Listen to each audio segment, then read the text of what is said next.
Chapter 800. Chu Tian sat on the airship, maintaining a stable speed at 40,000 meters in the air. The entire cruising speed was very calm, not shaking at all in the past 2 days.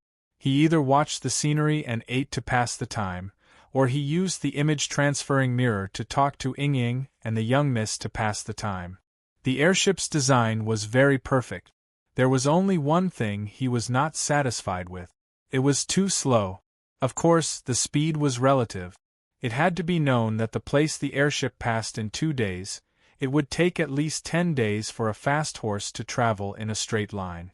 The forest of chaos terrain was very complex and it was not flat. There were all sorts of hidden dangers and normal horses and demon beasts like leopards would find it hard to pass through. Even a level 2 flying mount would need at least a week to travel this far. Compared to this, could the airship still be called slow? Not to mention that the airship had an advantage that no mount could compare to, which was its incomparable safety.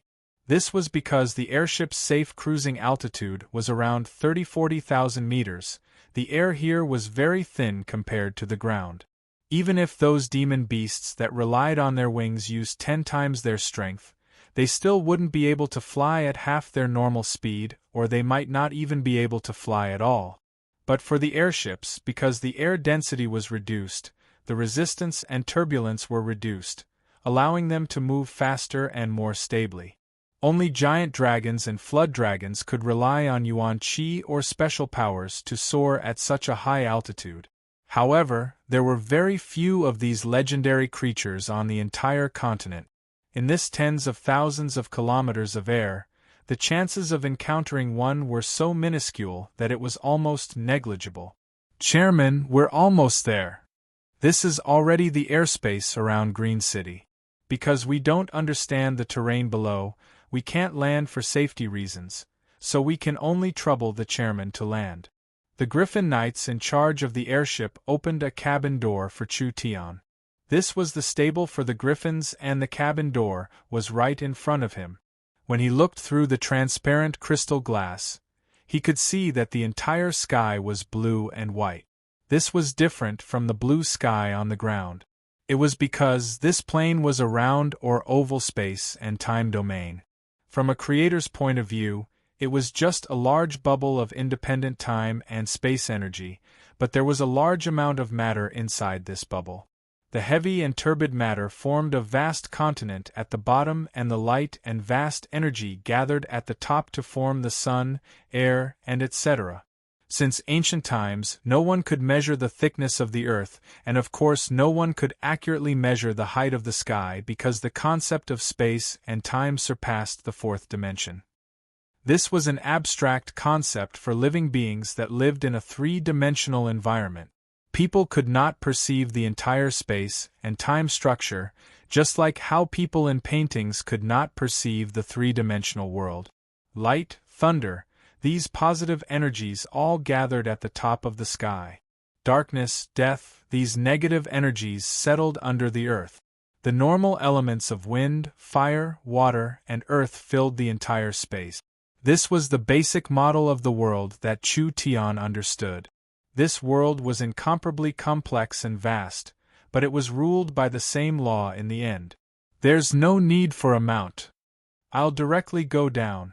Chu Tian refused to ride on the Griffin. He slapped open one of the external cabin doors, looked down at the vast land beneath his feet, and directly leapt down. Several Griffin riders cried out in shock, but it was already too late to stop him. Chu Tian spread his limbs and fell to the ground like a meteor. Mounts were unnecessary. He hit the clouds at an extremely fast speed, and when the clouds passed by him, it was like smooth silk brushing against his body. The entire earth continued to expand in his field of vision. Almost there, Chu Tian took out a talisman and slapped it on his body. His weight seemed to suddenly decrease as he fell to the ground like a leaf. Finally he fell into an incomparably lush forest, quickly smashing through large amounts of branches before finally landing on the ground. Although he had used the feather fall talisman to reduce his weight, falling from such a high altitude still created a large hole in the ground like a cannonball. He had safely landed. Chu Tian tidied up his clothes and walked out of the hole. Over 80% of the forest of chaos was covered in forest, but the forest growing here was different from the outside. There was a large gap between the trees, and the trees were tall and straight. The tree trunks were thick and solid, being as hard as steel. This place was filled with spiritual energy, and even the most ordinary plants would undergo quite a bit of change. Chu Tian estimated the direction. This place was around the northwest of Green City, at least 200 kilometers away. However, Chu Tian did not care about this because he did not plan on entering Green City. The main goal of this trip was to gather information. When Chu Tian was prepared to leave, the little fox came out and called out, "Zhi Zhi." Chu Tian immediately stopped.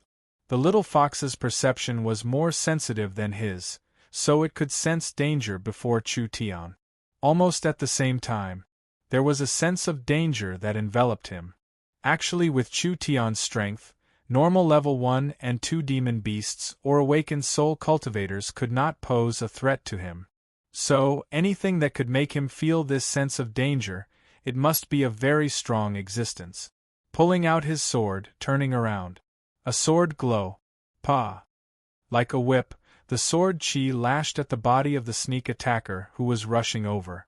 This violent strength instantly tore apart several trees, but the creature that was sneak attacking him only let out a roar and retreated. It flipped in the air and nimbly escaped. What is this? Chu Tian did not even see the other side's appearance, so it could be imagined how fast this thing was. The little fox waved its tail and made a head-scratching action, looking a bit comical. Chu Tian asked in a doubtful voice, "Monkey?" The little fox nodded. This monkey that could block Chu Tian's sword, perhaps it was not a simple monkey. The little fox took out its eyeball and used it to scan its surroundings. The little fox's eyes lit up and it immediately called out to Chu Tian to run. Too late. Sharp and angry howls rang out from all directions. Chu Tian's brows jumped up. Did he just fall into a monkey's nest? Countless white silhouettes shot out. These monkeys moved at a speed not inferior to the speed of sound. Thus, when the monkeys' cries rang in their ears, several agile and vigorous afterimages disappeared and flashed several times, and they had already directly arrived in front of them. A milky white claw glow flew through the air. Chu Tian quickly used his sword to block in front of him. Those 4-5 claw glows released a strong energy that forced Chu Tian back several steps, but Chu Tian's reaction was very fast. He immediately chased after it with a backhand slash. The Netherworld sword released a sword chi that was even stronger than before. The monkey was sent flying into a tree by the sword chi, and it instantly shattered the tree. The monkey was covered in blood, and its fur was ignited by the Netherworld flame, but it did not immediately die.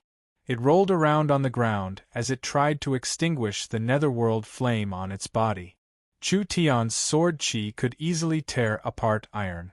Not only was this kind of monkey not split into two after suffering a head-on attack, it was actually able to jump around and struggle on the ground. Such a strong defense, and the size of the rice grains, was very surprising. These monkeys could reach the speed of sound, but they didn't make a single sound as they moved. It was like they had practiced a very high-level movement technique, and the claw glow they released was a martial skill. It was fine if there were only 1 or 2 of these powerful monkeys.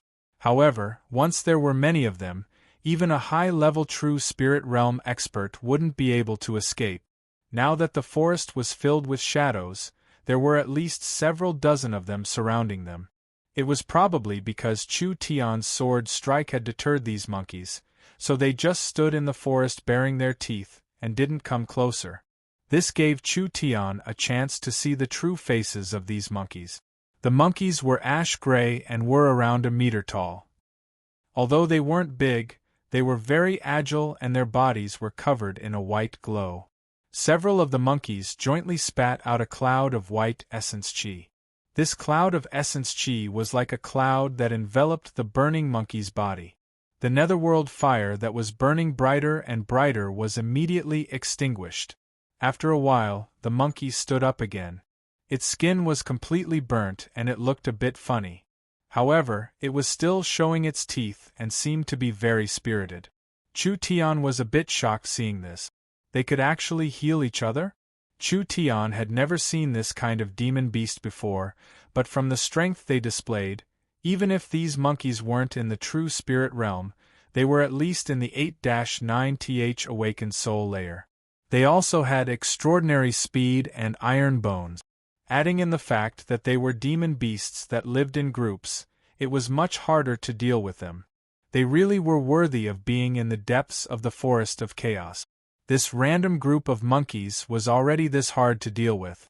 If they met a super fierce beast, Chu Tian's life would end here. There was no other way.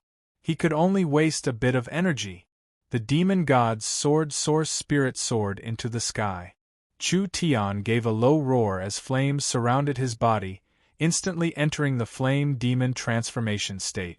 Chu Tian was only in the peak 9th awakened soul layer, but his cultivation instantly rose to the level of a true spirit cultivator.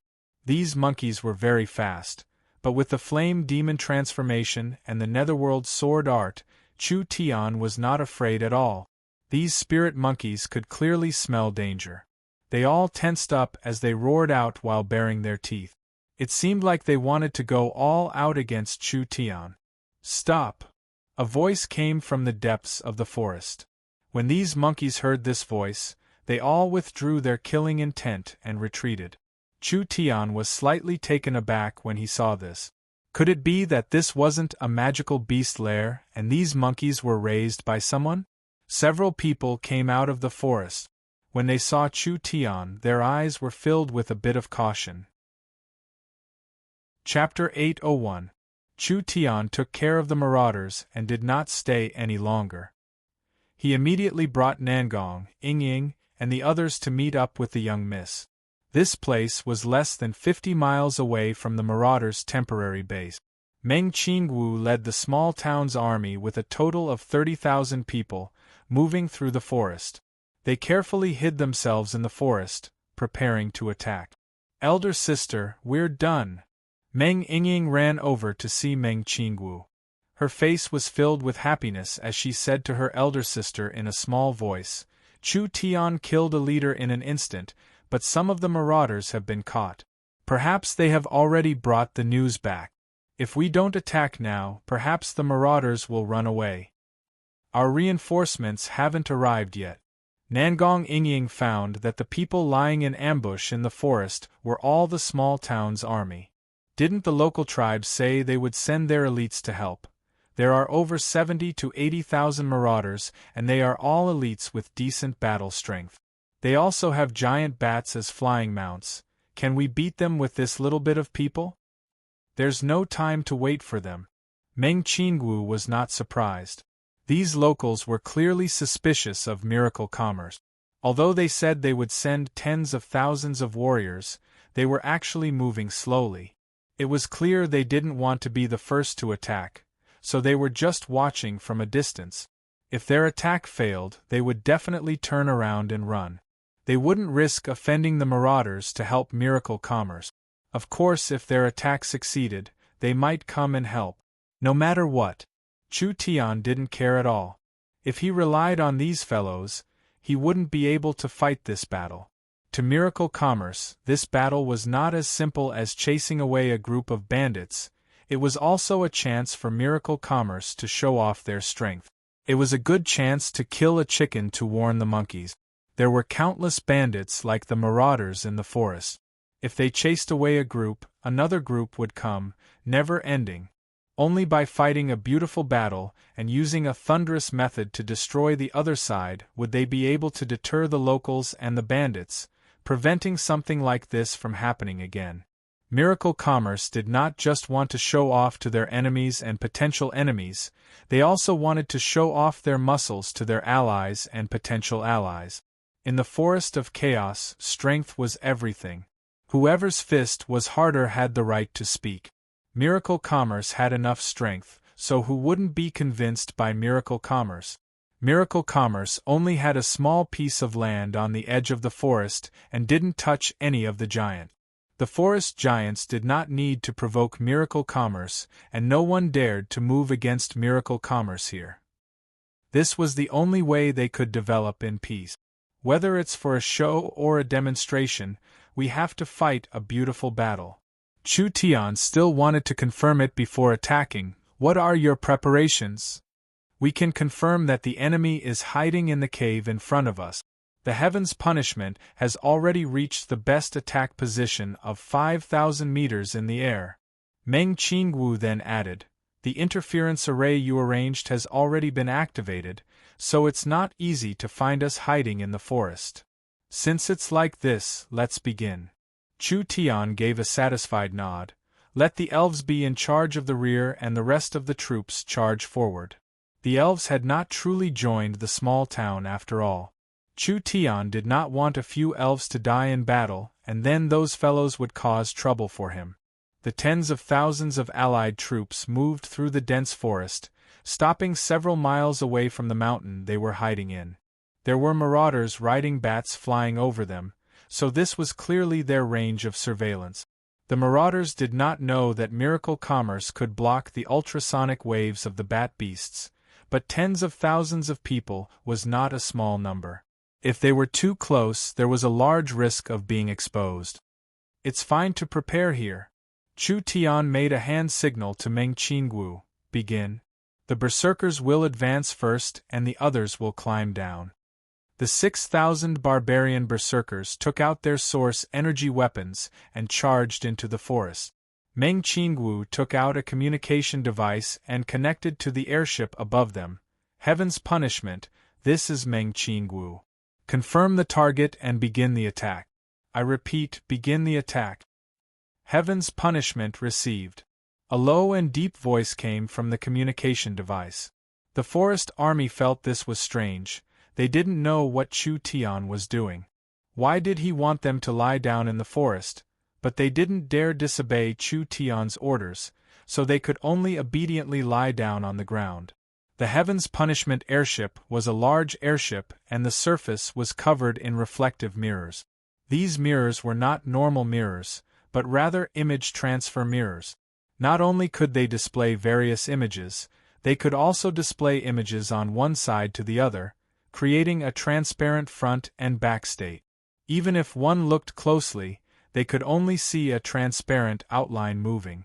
If one looked at it from a distance, it was hard to see with the naked eye. This was an airship made with current technology. It could be considered a ghost floating in the air. Target locked. Height is around 5,000 meters. Wind speed is normal, environment is normal. Activate 100 heavy high-altitude bombs. The bottom cabin of the Miracle airship opened to reveal a bomb bay. There were meter-long bombs inserted into it like rows of black treasured swords. These bombs were completely black, and there were large amounts of runes engraved on them. One could vaguely see that each bomb contained highly compressed honeycomb crystal oil bombs. The power of this bomb was equivalent to 100 source energy grenades. This wave of bombs was equivalent to 10,000 source energy grenades exploding at the same time. Activate. These long sword-like heavy bombs were activated and the runes on their surface lit up. It was like they were moved by something and with a pu sound, they instantly left the airship's bomb bay. They fell to the ground like meteors. This kind of speed was very fast. This was the speed of a falling body. Because each bomb was covered in gravity runes, as long as the runes were activated, the weight of the bomb would increase by several dozen times, so each bomb would be incomparably heavy. Because of the air resistance, their acceleration would increase, so they could fall without being blown away by the wind. More than 100 bombs fell from the vast sky, but it was actually very inconspicuous. It was like more than 100 small stones smashing into a mountain. However, when these inconspicuous black dots touched the mountain, the entire forest began to tremble as large amounts of light and heat were released. A terrifying cloud of energy soared into the sky and the entire mountain was shaken to pieces, almost shattering to pieces. The surging streams of air surged forward, tearing the surrounding forest to pieces. The first wave of bombing is over. The deviation is less than 5%. Adjust the position, the second wave is 500 bombs. This first wave was just testing the waters.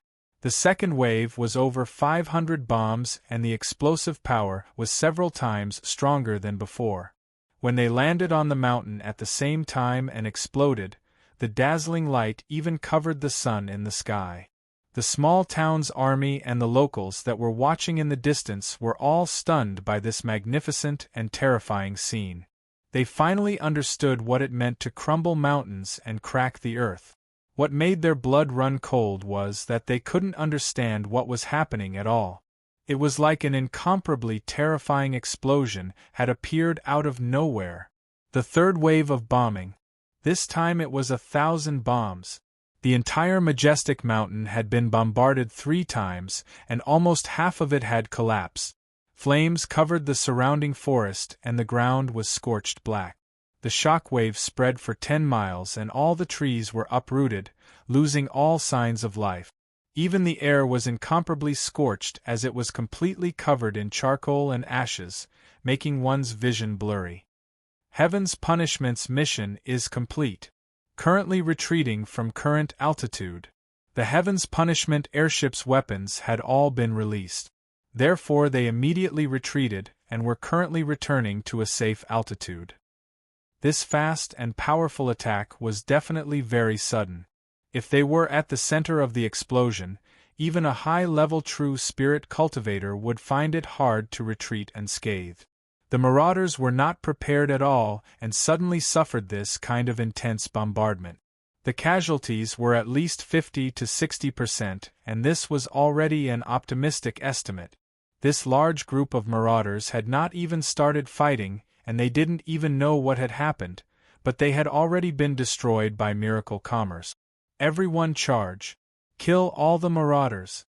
Chu Tian took out a loudspeaker and loudly shouted, "This is the result of offending my miracle commerce." The tens of thousands of soldiers of the Allied army saw miracle commerce's miraculous methods, and their morale was greatly boosted. They immediately stood up and picked up their weapons, charging into the sea of flames. The surviving marauders climbed over the burning mountain rocks and climbed out with great difficulty. They saw a group of berserkers in heavy armor charging at them. Those fierce source energy weapons began to fire. Pitiful cries filled the air. 6,000 berserkers, several thousand source energy weapons, under this kind of intense firepower, how many of these heavily injured marauders could escape? This was simply a massacre. Chairman's orders. Kill all of them. The Allied army searched for the marauders, killing everyone they found, not leaving a single one alive, showing no mercy. For the raiders, this was a nightmare they'd never experienced before. They'd never understood the meaning of hell so deeply before. 80,000 marauders. An entire 80,000 marauders. This was a group with high mobility and strong scouting abilities. Although they couldn't control a region, they had run amok in the forest for many years and had never been truly destroyed before. Now they had been destroyed in just a few short minutes. When the marauder leader climbed out of the ruins, he looked at the sea of flames and lava around him. His expression twisted, filled with fear and anger. What happened here? What happened here? There was a spatial fluctuation in front of him. An elven girl appeared in front of him. The marauder leader's expression slightly changed. He immediately sent out a fist, but it passed through Vivian's body and didn't hit Vivian. The marauder leader's cultivation was similar to Vivian's. If he used his full strength, he could break through space, but he was injured and everything happened too suddenly, so he didn't have time to use his full strength. When the marauder leader was in a daze, Vivian waved her hand. A spatial crack that was hard to see with the naked eye passed through the marauder leader's body. The leader's pupils shrank and he slowly lowered his head, his face filled with disbelief. He saw that his body had been cut open from the middle, slowly separating. The cut was smooth and neat, making his hair stand on end. No. This couldn't be real. This was most likely a dream, a nightmare. The marauder leader couldn't believe what had happened until he died. After all, not long ago he was drinking and celebrating with his brothers in the cave. This earth-shattering change happened in a flash. No one could believe it. The leader is dead. It's over, the marauders are finished. The marauder leader had been killed by Vivian, the second leader had been killed by the airship, and the third leader had been killed by Chu Tian in the forest. Almost all the high-level leaders had died, so the surviving marauders naturally collapsed. How could they still dare to fight? There was no suspense in this battle, it was a pure slaughter. Chapter 802. Chu Tian took the initiative to scatter the flames. These were several spirit beasts. To be more accurate, they were several fox spirit beasts. It's said that this race was one of the smartest of the spirit beasts. The fox race did not have strong physiques, so they could not cultivate body tempering or close combat cultivation technique. However, they were very good at controlling certain kinds of energy. These fox race people gave Chu Tian a very strange feeling. There was a total of 4 of them, 3 males and 1 female. There was a fox race old man and 3 fox race youth. The fox race's beauties were also very famous. Although the fox race were spirit beasts, they were just like the rabbit race. Their appearances matched the mainstream aesthetics of the continent, and they were different from the pure elves. The fox race women were more wanton, and the fox race was very realistic and vain. They worshipped money, power, and strength, but it was because of these characteristics that the fox race was liked by the human nobles. It wasn't that Chu Tian had never seen the fox race before. Actually, back in South Sky City, he had seen the fox race slaves in the Corpse Valley's black market. However, the fox race people in front of him were wearing very strange clothes.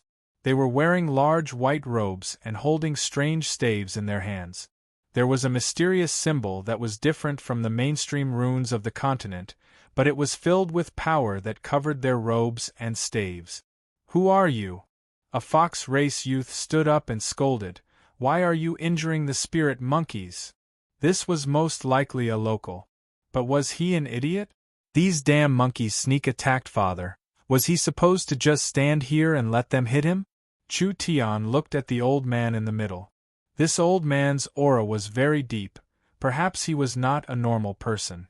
Actually, in the depths of the Forest of Chaos, even if it was a small tribe, Chu Tian did not dare be careless.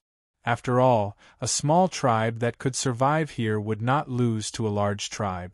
Misunderstanding, it's all a misunderstanding. Chu Tian sheathed his sword. A strong dragon could not suppress a local snake.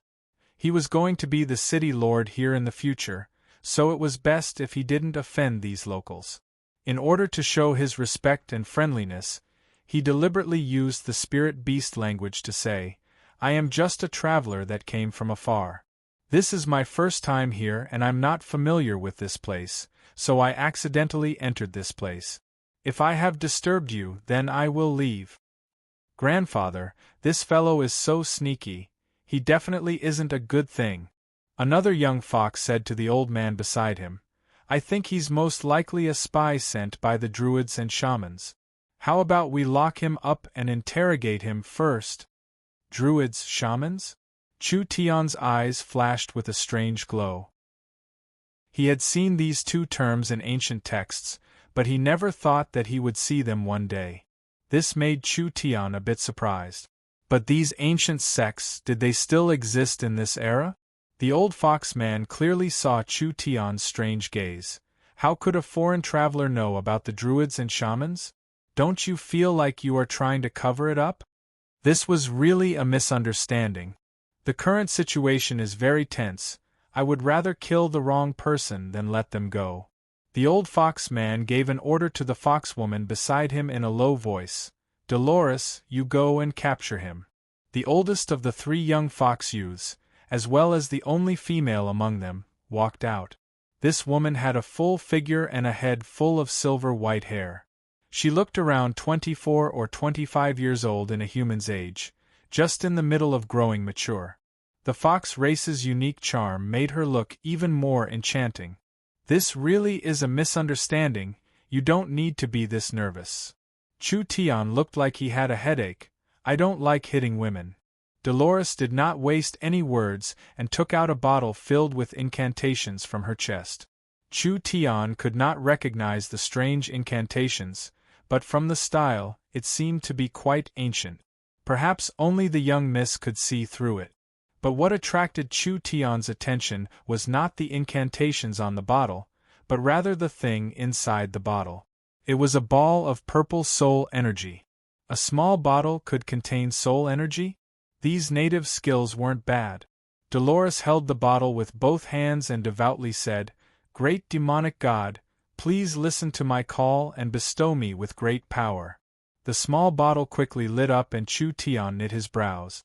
This was the first time he had seen a move that even he could not understand. The bottle cap was suddenly pushed open by a burst of energy. The soul dispersed evenly into the air, and Dolores seemed to be focusing on elemental energy inside. The originally transparent soul body was like an empty water bottle that was suddenly filled, and it finally transformed into a huge green creature. It landed on the grass, and a wave of fiendish aura pervaded the air. This was a 6-meter-tall praying mantis. It looked like it had material form, but it was not a spirit or a real life form. It just existed in a special form between the two. Chu Tian was stunned. Soul secret technique? Undead secret technique? No, it didn't seem like it. What kind of strange move was this? While Chu Tian was in a daze, the mantis waved its arms and 2 green energy blades quickly flew out. Wherever they went, 2 deep marks appeared on the ground. Chu Tian had no choice but to cut down with his sword again. The netherworld sword released a strong flame and the energy blades were cut in half. The mantis flew into the air with an extremely fast speed. The 2 green blades were like a wild storm as they wildly chopped down. Chu Tian quickly waved his sword left and right to block. In just a breath's time, the blades clashed several dozen times and the sharp sword chi destroyed the surrounding trees. This thing was not weak. It was at least in the peak 9th awakened soul layer. Chu Tian did not want to offend these locals, so he did not release his source spirit and did not use his full strength. If this young fox woman had this kind of method, then how strong was the old man behind her? Even if he used his full strength, he might not be able to defeat her. This kind of situation was a bit disadvantageous to him. The Fox clan youths saw that the illusory mantis could not take down Chu Tian after a long time. They immediately took out a whistle from their chest and blew on it. The vigorous spirit monkeys came back. "Take him down." This mantis was a bit strained. If all these damned monkeys attacked together, it would be a mess. "Fox, what are you looking at? It's time for you to make a move." The little fox stretched out its claws and yawned. Then it casually took a deep breath and the incomparably fierce mantis body suddenly exploded. It turned into a cloud of smoke that was swallowed by the little fox. Dolores's expression changed. "My illusory mantis." The little fox suddenly spat out the soul it had sucked into its stomach. The soul turned back into a giant praying mantis, but it was different from the energy praying mantis from before. The praying mantis that the little fox had summoned was completely solid. It was almost exactly the same as a living phantom mantis. Its aura, strength, and abilities were all perfectly similar to the illusory mantis when it was alive. This was simply a living creature. At the very least, it was several times stronger than the one summoned by Dolores. As for the surrounding monkeys, the little fox's eyes flashed with disdain and it suddenly jumped into the air. Its small body instantly turned into a large fox as it landed on the ground. Its 3 white furry tails swayed behind it, and its 2 eyes released a strange green glow. An invisible energy was released. The spiritual monkeys that were prepared to attack Chu Tian trembled. When they landed on the ground, their eyes had all turned green. It was clear that their minds had been controlled. They all lined up in front of the fox, obedient as if they were the fox's pets. The fox proudly licked its claws and looked at the Fox clan members with a condescending gaze. Its gaze clearly said, "You clowns, you still dare to use this kind of insignificant skill in front of this fox?" Chu Tian was stunned. Damn it, when did this fox become so powerful? When the mantis was summoned, it was already close to the true spirit realm. As for the several white spiritual monkeys, they were all at the 7th to 8th awakened soul layer. Chu Tian also noticed that when the little fox first transformed in the southern summer country, it only had 2 tails, but now it had 3 tails. From a 2-tailed fox to a 3-tailed fox, did this mean that its strength had increased by a level? The food it ate in the Flower Fairy tribe was enough to make several true spirit realm experts. Now it seemed like it wasn't completely wasted. This. Not only were the Fox clan youths shocked, even the calm old fox man's eyes almost popped out. He shouted with a face filled with excitement, "Demonic God, it's the demonic God, it's the great demonic God." The old fox man excitedly kneeled down. The 3 Fox clan youths also had shocked expressions on their faces. This mysterious fox's strength and appearance was very similar to the legendary king of 10,000 demons. Could it be that the demonic god had returned to this world? The little fox's eyes were filled with suspicion. It did not know what these fellows were doing. Quickly go. Immediately inform the others to welcome Sir Demonic God. With the demonic god's descent, our sect will prosper. After a few minutes, several thousand Fox clan members wildly ran out. When they saw the little fox, they all knelt down on the ground and shouted, "Long live the demonic god," their faces filled with devotion. The little fox did not understand what was happening at first, but with its intelligence, how could it not understand? These fellows clearly worshipped it. Since they worshipped this fox, how could this fox not accept it? The old fox man excitedly said, "We didn't know that the demonic god had descended. We have offended you. We ask the demonic god to forgive us." These Fox clan members all looked at it with fanatical expressions. The little fox gave a snort, not used to this kind of scene. Chu Tian did not understand what was happening, but these Fox clan spirit beasts seemed to worship this damn fox, so it saved him some energy. He immediately walked forward and said, Everyone, I've already said that this was a misunderstanding. Since this damn fox, this demonic god is someone you know, that means we are not enemies." Right. "Quickly invite the demonic god into the temple. We will use all of our clan's power to worship the demonic god." The little fox was surrounded by a group of Fox clan members as it swaggered away, leaving Chu Tian to stare at it from the side. His impression of the Fox clan was one of the smartest races on the continent. They did business and were very shrewd, but these Fox clan members were all idiot. How did this damn fox look like a dog fart demonic god? Chapter 803.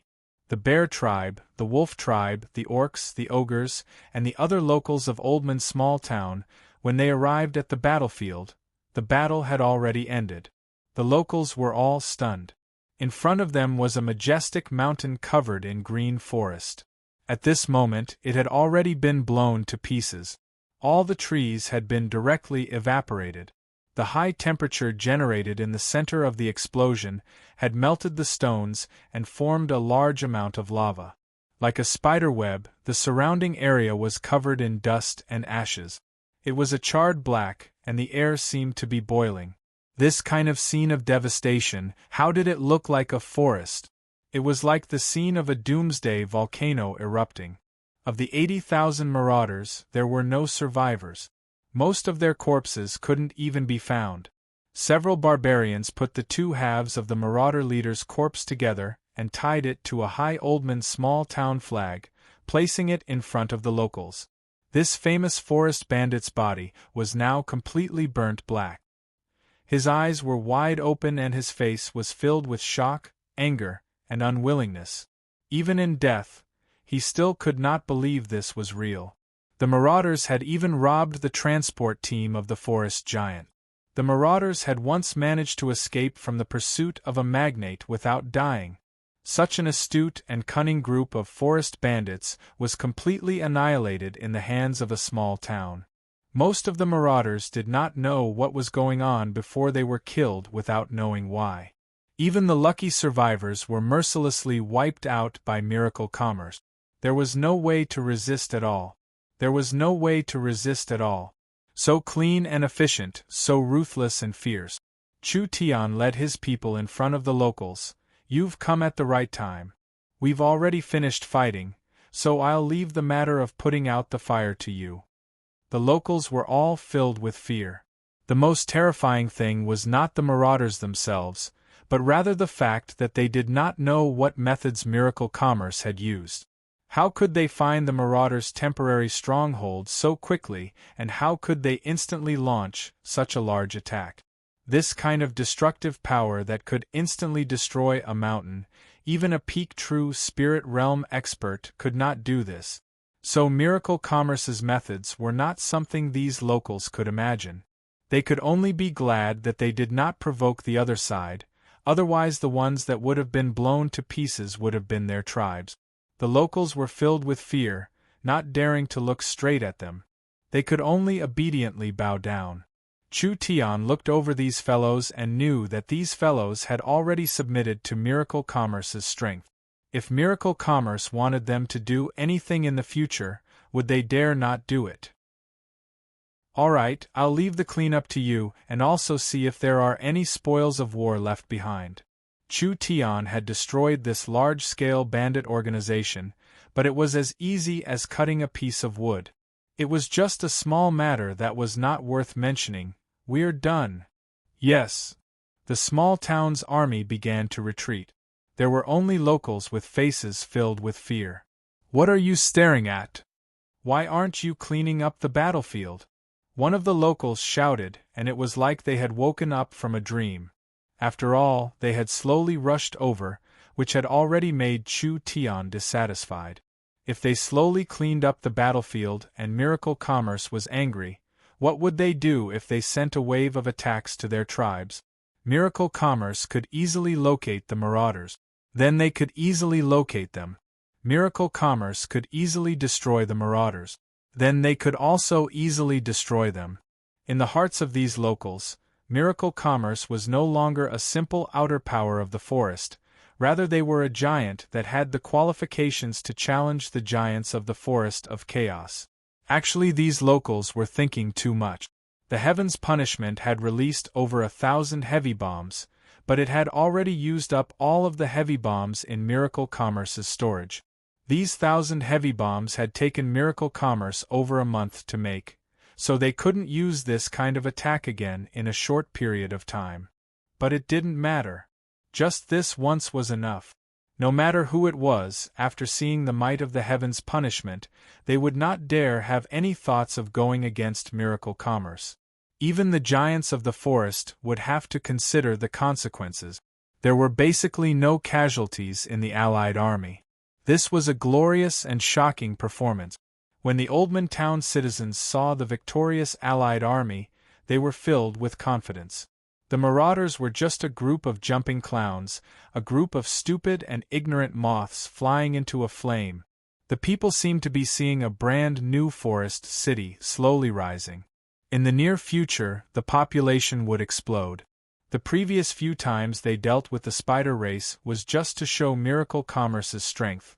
But after killing the marauders this time, Oldman's small town's name would spread throughout the forest.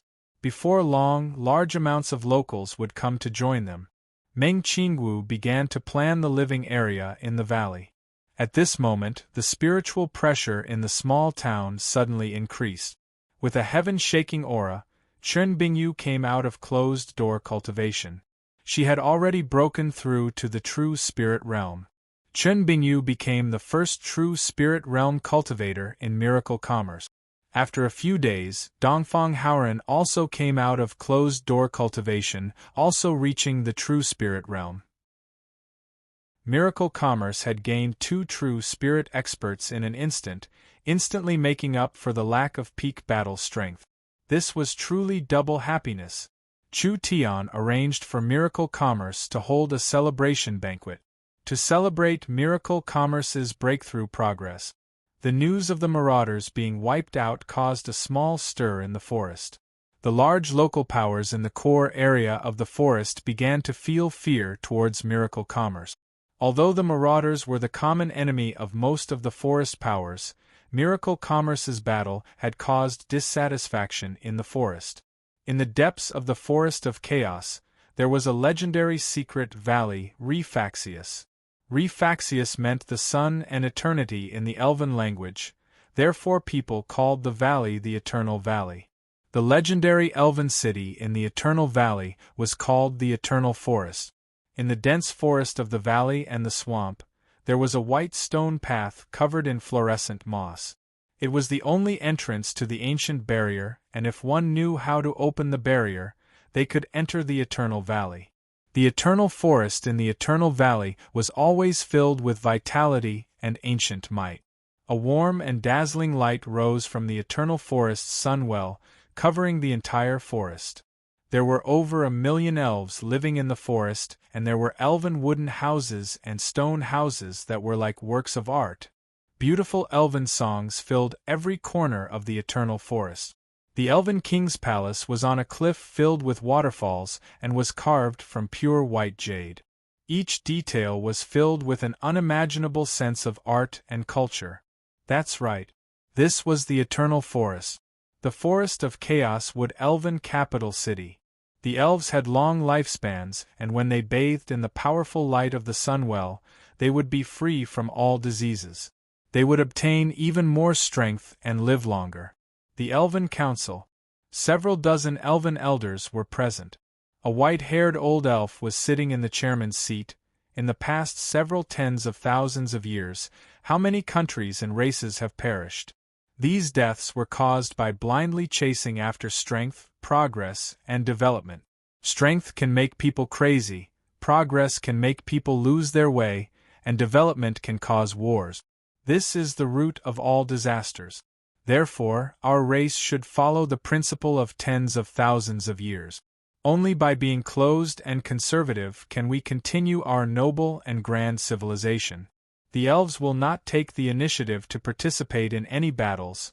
What we have now is enough for our race to reproduce. The Elven Council Chairman Augusta's long and slow speech floated through the meeting room. This was the umpteenth time the chairman had repeated his views and opinions. The other elves listened attentively and kept nodding. The elves were a noble, righteous, conservative, and traditional race. They were confident that they were the strongest race on the continent. How could those aggressive spirit beasts and lowly humans compare to the elves? Countless histories had told the elves that war was destruction, so the elves would never take the initiative to start a war.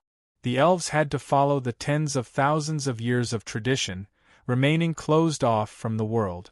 Only like this could they not be tainted by the secular world on the continent. The Elven King was sitting next to Augusta. The Elven King looked like a human in his 40s. He had the handsome face of every male elven, but his face was angular and lacked the femininity of the elves. It was as if it was carved by the continent's most outstanding sculptor. Every inch of his skin was as exquisite as jade, and every pore seemed to contain essence. From head to toe, every inch of his body was perfect. He was a work of art that was as natural as the heavens. He knew that Augusta was indirectly scolding him again. Recently, the Elven King had taken over a forest city without the council's knowledge. This matter had already made most of the conservative members of the council dissatisfied. The elves were a noble and elegant race. How could they take the initiative to take over a city? The elves were a conservative and peaceful race. How could they take the initiative to attack? This matter had not been discussed by the council. The Elven King's actions had broken the traditions of the elves, so there was a large disagreement among the elves regarding how to deal with this city. According to the customs of the elves, once there was a disagreement, they would need to repeatedly discuss it. It would be as short as 1-2 years, and as long as 10 to 20 years. Finally, when there was nothing left to debate, this matter would be settled. After this long, even if this forest city was not barren, it would have already been occupied by others. The Elven King felt very helpless about this. He even knew that this city had a strategic value to the elves. Not only could it consolidate the elves' position in the Forest of Chaos, it could also be used as a channel for the elves to connect to the outside world. The elves were too closed off. When the rules became shackles, the elves were still proud of this. It was helpless. The Elven King was only a king, and the Elven King did not have absolute power. There was another matter that happened recently. The speaker indignantly said, "It was that human you let go. He brought people to cause trouble in the forest and actually used killing a group of bandits as an excuse to burn several dozen miles of the forest." What? This is truly too hateful. The flowers, grass, and trees are all innocent. How could they destroy nature just to kill a group of bandits? This is truly a despicable and immoral method. Chapter 804. Did you make a mistake? Chu Tian couldn't help asking Dolores beside him. How does this fellow look like a god? Dolores's face was filled with sincerity. When she heard Chu Tian say this, she angrily glared at him. You dare insult the great demonic god, that means you're going against my demonic god religion. Demonic god religion? I've never heard of it before. But it should be a religion similar to the Druid religion or Shaman religion. It wasn't a human sect like the Heavenly Demon cult. There was a fundamental difference between the two. Sects focused on passing down cultivation techniques, so their members were very concentrated, belonging to a very cohesive force. Religious forces focused on passing down faith. Of course, they also had their own cultivation techniques, but their members weren't as concentrated. The same faith could not only cross regions, it could even cross races. What is going on with your demonic god religion? Chu Tian ignored Dolores's hostile gaze. There's also the Druids and Shamans. How many religions are there in this place? Dolores didn't want to talk to this fellow who had injured the spirit monkey and disrespected the demonic god, but the demonic god was brought here by him, so Dolores could only give a simple explanation. It turned out that religion was very popular in the depths of the Forest of Chaos. After all, this forest was too ancient, so there were many ancient things that had been passed down. Although there were many religions in this area, the strongest were the Druid religion, the Shaman religion, the Undead religion, and the Green religion. As for the demonic god religion that the Fox people believed in, it could only be considered a second-rate power. Green religion? Chu Tian was stunned. What relationship does the Green religion have with Green City? This fellow really seemed like an outsider. He didn't even know this. The Green religion is a group of fellows that believe in the forest god, and their religion is a branch of the elves. The Green religion had a large influence in the forest before, but now they have declined and can't compare to the Druids and Shamans. So it was like this. The Green religion was a branch of the elves, so it was no wonder the Elven King could obtain Green City through diplomacy. Chu Tian never thought that the powers here would be this complicated. Just these religions were enough to give him a headache. This was because the believers of the churches were very fanatical, and this kind of person was the most troublesome to deal with. The cultivation techniques of these religious believers were very special. For example, if a fire god religion believer had a water-attributed source spirit, cultivating a fire-attributed cultivation technique was simply seeking death. But if they cultivated a fire-attributed cultivation technique, as long as their faith was strong enough, the power of faith could prevent the cultivation technique from backfiring on their source spirit. Therefore, the deeper their faith, the deeper their cultivation would be. Therefore, the cultivation techniques passed down by religions were mostly related to their faith. The object of worship of these religious believers was not as simple as spiritual sustenance, rather it was related to their cultivation, so the believers would be more fanatical and devout. The move Dolores had just used was clearly a summoning technique similar to the fox's.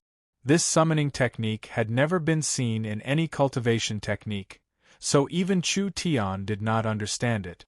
It should be a special demonic technique used by the ancient demon race. It was almost certain that normal people could not use this demonic technique. Even if Chu Tian wanted to learn it, he couldn't, but these fox people could use it. They were not from the ancient demon race. There was only one possibility.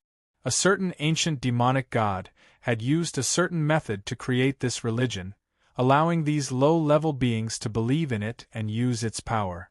Chu Tian did not know the motivation of the ancient demonic gods to create this religion, but there was a saying that the faith of all living beings was a great power and the demonic gods could absorb the power of faith to become stronger. If it was like this, the little fox's ancestor might have a connection with these fox people. There was a tall temple in the center of the local tribe. The temple was made from the bones of giant beasts and giant boulders, being over 100 meters tall. It was very grand and magnificent, but looking at how it had been eroded by the wind, this temple had a very long history. This tribe was very small, with a total population of less than 20,000 people. Don't think that they were easy to bully just because they were small.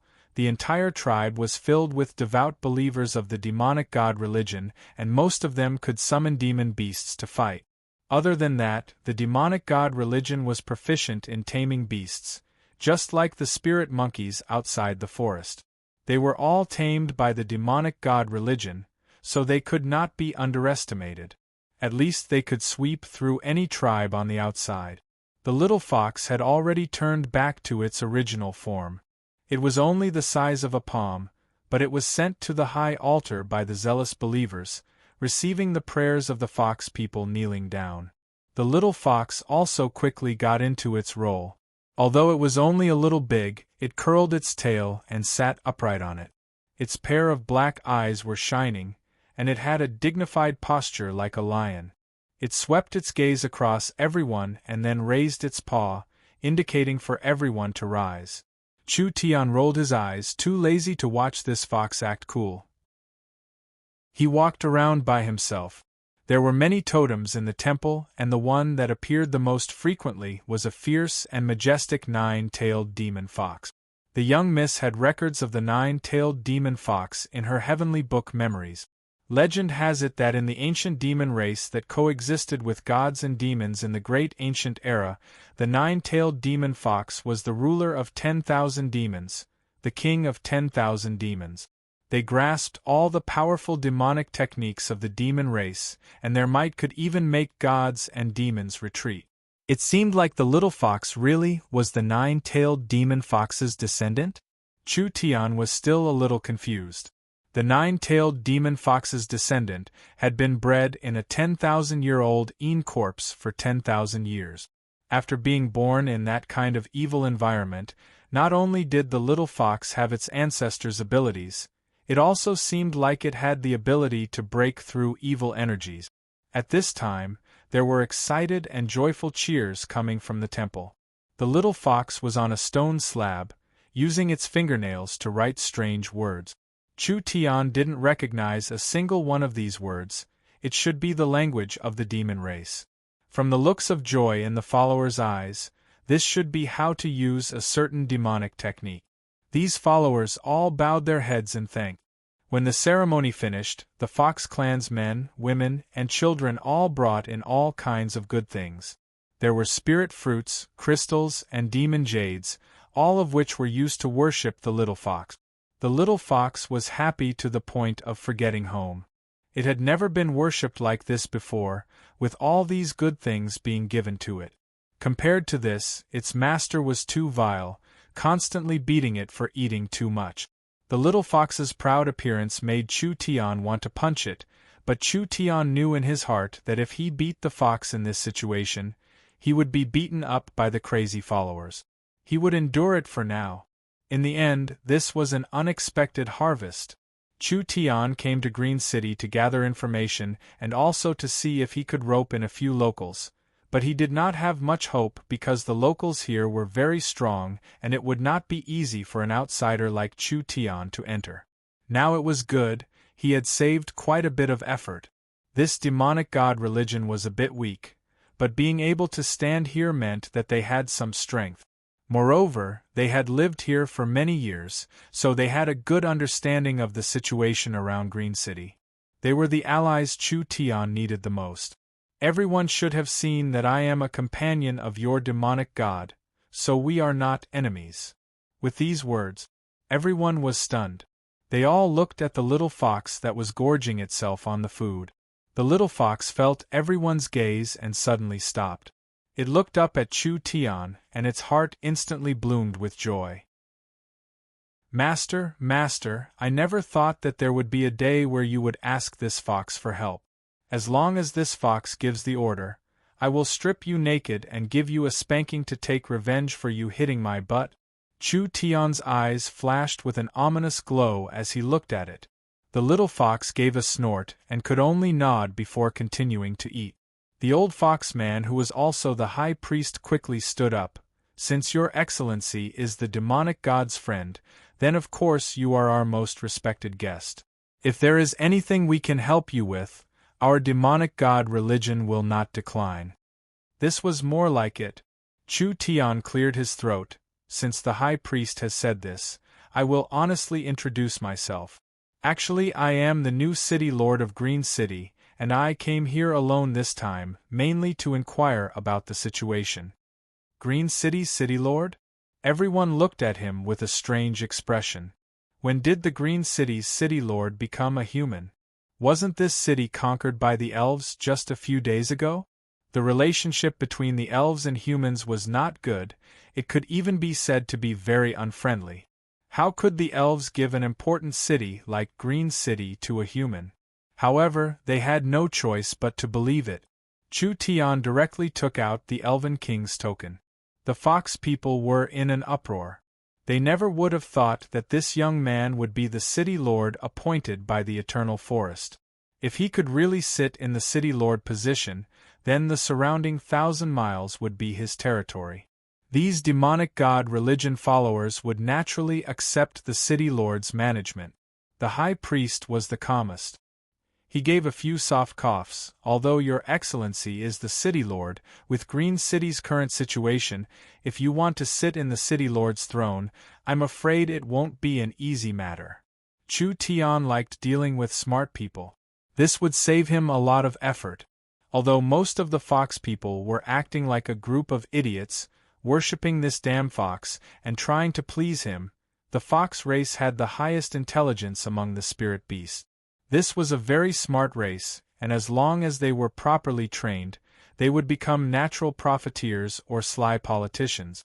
For the high priest to be the leader of these people, he could see the relationship between their demonic god and this young man. The demonic god came with this young man, and from the young man's disrespectful gaze towards the demonic god, perhaps even their demonic god had to compromise with Yao. This young man called himself Green City's city lord, but he came alone without any troops. Although his strength wasn't bad, it was only not bad. Just the demonic god religion alone had over 50 people that could deal with him.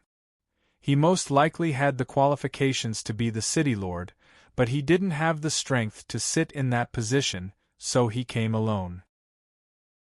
If they helped him when he didn't have the strength to become the city lord, then when this person became the Green City's city lord in the future, wouldn't it be very helpful to the demonic god religion?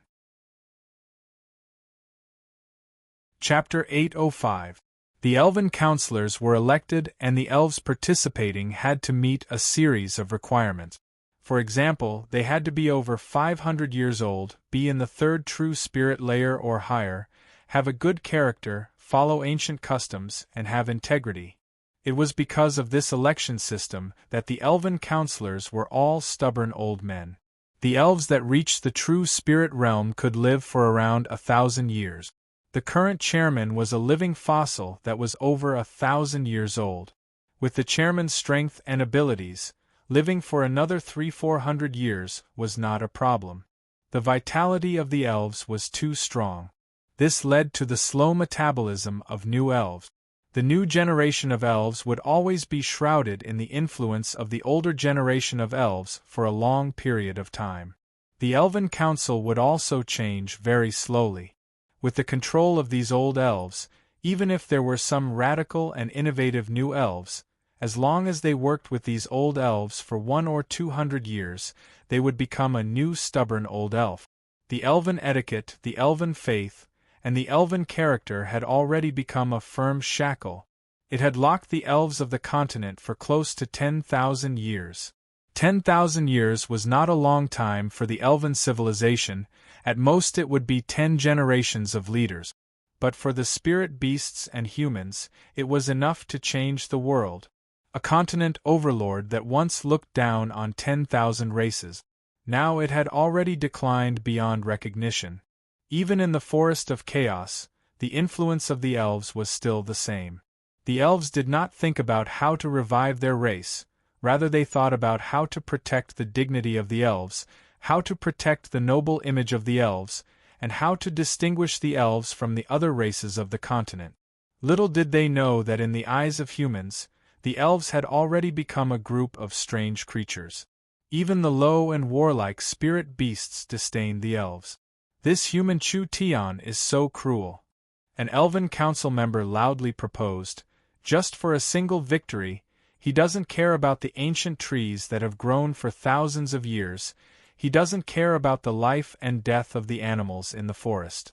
This kind of selfish action should be punished and boycotted by the elves. That's right, reconsider. An elven council member stood up. Everything has life. Even a stronger expert can't casually bring disaster to other creatures.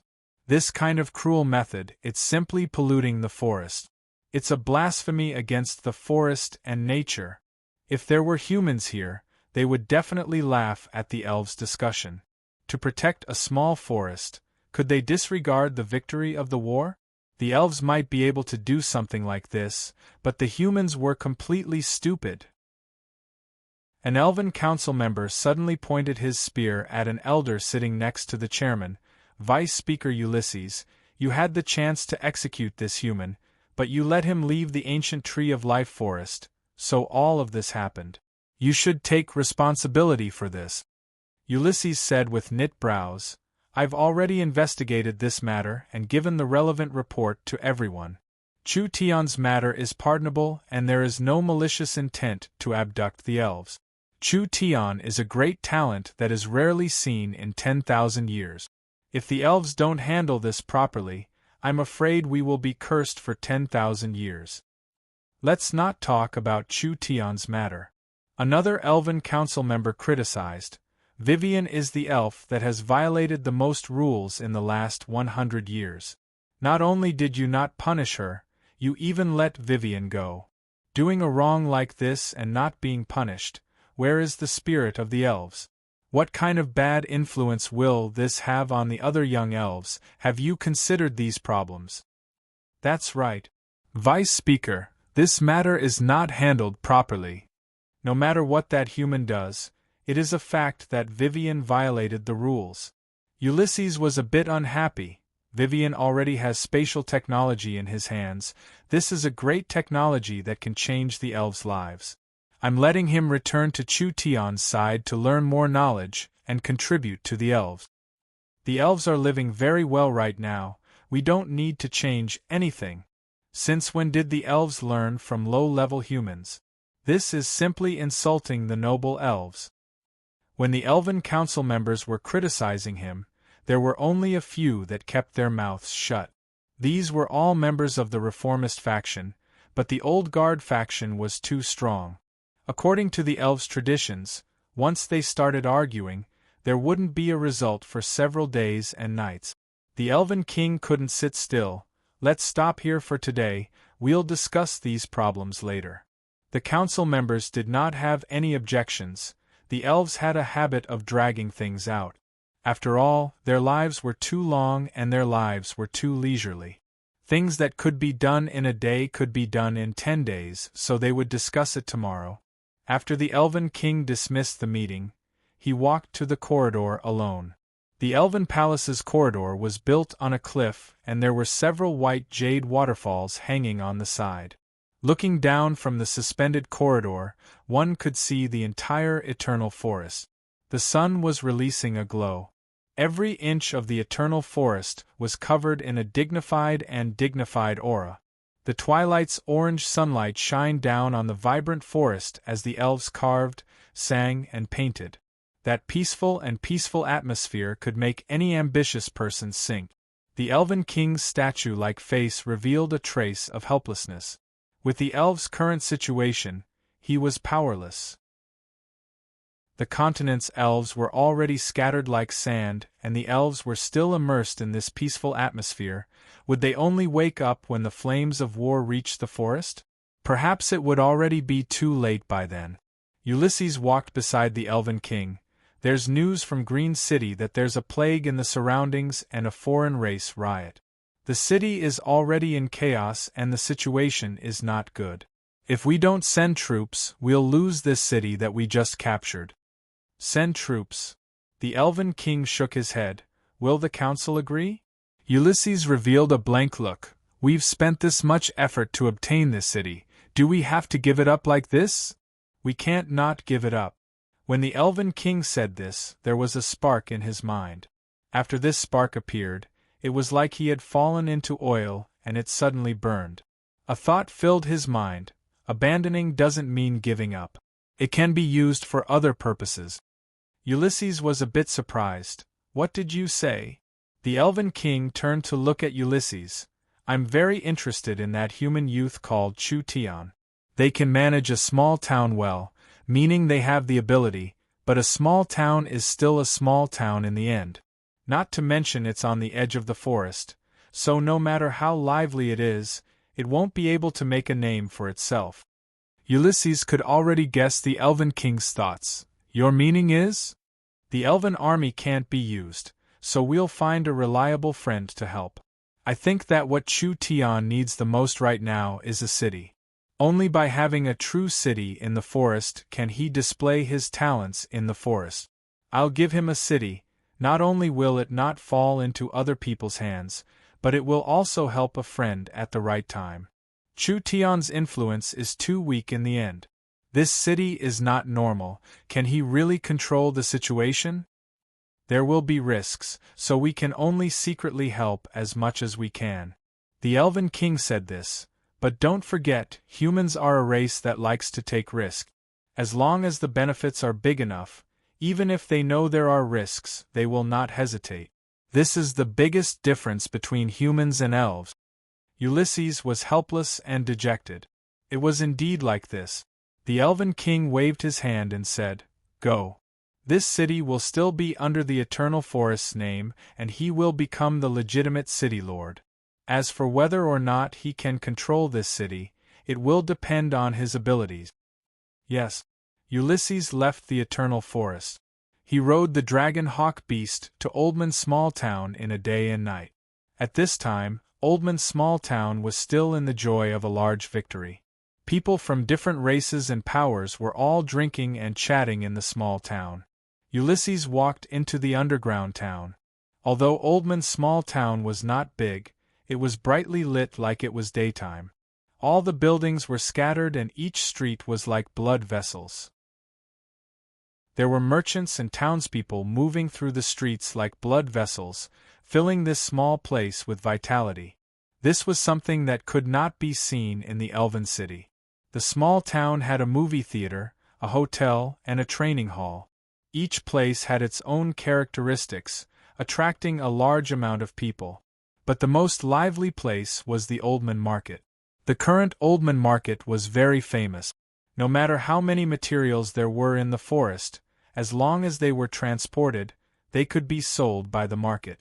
The locals wanted to buy pills, talismans, or other daily necessities. No matter how big the demand was, the small town could directly supply it.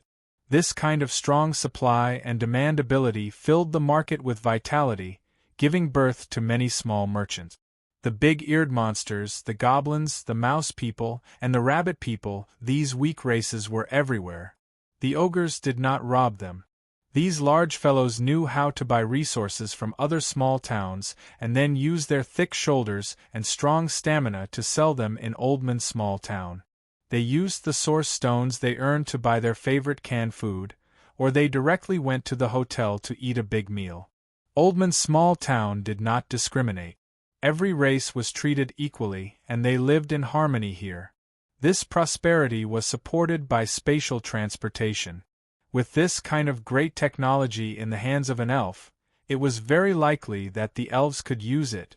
The old fellows of the Elven Council all disdained this, which made Ulysses feel very sad and helpless. "What did you say?"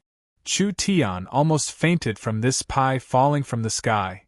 "The Elven King wants to give me a city?" "That's right," Ulysses said in a certain voice. "This is a large city in the center of the Forest of Chaos, with several dozen spirit veins intersecting. It is surrounded by secret realms and hidden treasures, being one of the main hubs of the Forest of Chaos. It is rich beyond imagination, and if you can control this city, you will have a lot of influence in the forest." Chapter 806. Chu Tian temporarily stayed in the Fox Clan's tribe. The little fox lived the life of an emperor, and each fox clan treated it as a spiritual god. The little fox would teach its followers demonic techniques from time to time, and there were some demonic techniques that even it couldn't use, but these memories had been deeply engraved in its soul since it was born. The followers became even more fanatical. Everyone could see that the little fox was still in its infancy, but it was certain that it was the descendant of the demonic god religion. Just based on this, the little fox had the qualifications to sit in the temple and accept the worship of the followers. Chu Tian gathered information on Green City while understanding the Fox Clan's strength. The Fox tribe was not weak. They only had a population of 20,000, but they had more than a dozen true spirit realm experts. When he heard this number from the high priest's mouth, Chu Tian was instantly shocked. This was just too exaggerated. There were several true spirit cultivators in 20,000 people, and this was only a small-scale tribe. Then wouldn't there be over 1,000 true spirit cultivators in a large forest city with several million people? Although the Forest of Chaos had rich spiritual veins, and it was easy to find high-level sacred herbs and precious herbs, so the people who grew up here were not people the southern summer barren land could compare to. However, this ratio was still a bit too shocking. The high priest explained, "No need to be shocked. My clan believes in the demonic god, and the entire clan uses their power of faith to cultivate, so our cultivation base grows faster than normal cultivators." There was a difference between followers and cultivators. The cultivation techniques these followers cultivated were related to their faith. Faith itself was a kind of wonderful power that could support cultivation technique. The stronger their faith, the faster their cultivation speed. However, this had a very clear flaw. After becoming a follower, it was very hard to cultivate any other attributed cultivation technique. Each true spirit realm expert had the qualifications to become a priest. Dolores was one of the demonic god's priests. This demonic god's priest had the strength of the peak first true spirit layer, but she could only use her demonic techniques to control summons in the peak ninth awakened soul layer. Even if she could summon several of them, it would not be easy for her to fight against experts of the same level. After all, the Fox clan was not strong and they couldn't cultivate any attributed cultivation techniques, so the development of their source spirits was very low. Their battle strength could not compare to experts of the same level. This meant that in this Fox clan tribe, although there were many high cultivators, their battle strength was not that strong. However, the demonic god's followers were not only summoners, they were also strong beast tamers. These demonic gods taming demon beasts were incomparable. In the surrounding forest, other than the 100 spiritual monkeys, there were also several high-level demon beasts. There were close to 1,000 of them, and they were all level 2 demon beasts. It was because of the defense of these demon beasts that the Fox clan was not swallowed by the Forest of Chaos. Otherwise, how could they have survived until today? Chu Tian was very interested in taming demon beasts. The little fox could directly control the mind of the demon beasts, but the little fox's control was only temporary. Although it was quick and easy to use, it could be interrupted or dispelled. These Fox clan members could not directly tame demon beasts like the demonic god race, but they could temporarily tame demon beasts. Then they would use the secret techniques and potions developed by the demonic god religion to brainwash the demon beasts, making them submit bit by bit. Although it took a long time and consumed quite a bit of resources, once the taming was successful, these tamed beasts would belong to them for a long time. Chu Tian preferred the second method in comparison. Miracle Commerce lacked an air force the most right now. Was it easy to train an air force from scratch? If he could solve the problem of taming the mounts, it would save quite a bit of effort, since he understood the demonic god religion's abilities. Then he had to consider how to form an alliance. The high priest said, "Green City has already been occupied by the Eternal Forest, but there are still many forces left in Green City. Other than the Green Religion, there are the shamans, necromancers, and druids, as well as the shadows of large foreign forces. With just our people, we can't fight against any of them. If we fight against them, it would be no different from sending ourselves to death." Chu Tian said with a frown, "I already knew that Green City was complicated, but I never thought it would be this complicated. There were many believers gathered here, and the stubbornness of these believers could not be compared to normal locals. Not to mention the fact that these believers were not weak, and there were other large forest forces interfering, which made the situation even more complicated. I think we need to enter the city. There are very few humans in Green City, so you will alert them if you directly enter." The high priest said, "I'll have my clansmen buy supplies and send you in. With our cover, you don't need to worry about your identity being exposed." "This is good." At this time, a Fox clansman suddenly charged in and said, "High priest, this is bad, those stupid bulls are causing trouble again." The Fox clan's high priest's white brows slightly jumped up. "Quickly, prepare for battle." Chu Tian saw the Fox clan's anxious appearance and immediately asked, "What happened?" "There has been a famine in the forest recently, and the surrounding tribes are lacking food, always reaching out to us. Do these fellows really think that the demonic god religion is a granary?" The high priest's face was terrifyingly deep. "We need to teach them a lesson." Chu Tian's heart couldn't help slightly skipping a beat. Actually, before coming here, Chu Tian already knew that there was a food shortage around Green City. Logically speaking, these ferocious natives wouldn't lack food. After all, the forest was rich in biological resources, but in reality, a native tribe's activity radius was around 200 kilometers. If a native tribe stayed in one place for a long time and hunted, then as time passed, magical beasts would avoid the native tribe's hunting area, and the natives would find it harder and harder to hunt. These large tribes had over 100,000 people, so it would be a large matter if they didn't have food for a few days. If they didn't have food for a week, it would be a famine. Every time there was a famine, it meant that war would break out. The forest city was surrounded by densely packed locals, and their hunting areas overlapped, so there was less and less prey. The larger tribes had several 100,000 people, so if these several 100,000 people wanted to eat, where would the food come from? Once there was a famine, they could only steal it. Chu Tian followed the fox people into the forest. Several hundred fox people were already guarding this place. There were monkeys squatting in the trees and giant wolves hiding in the forest. The fox people were vigilantly looking in front of them.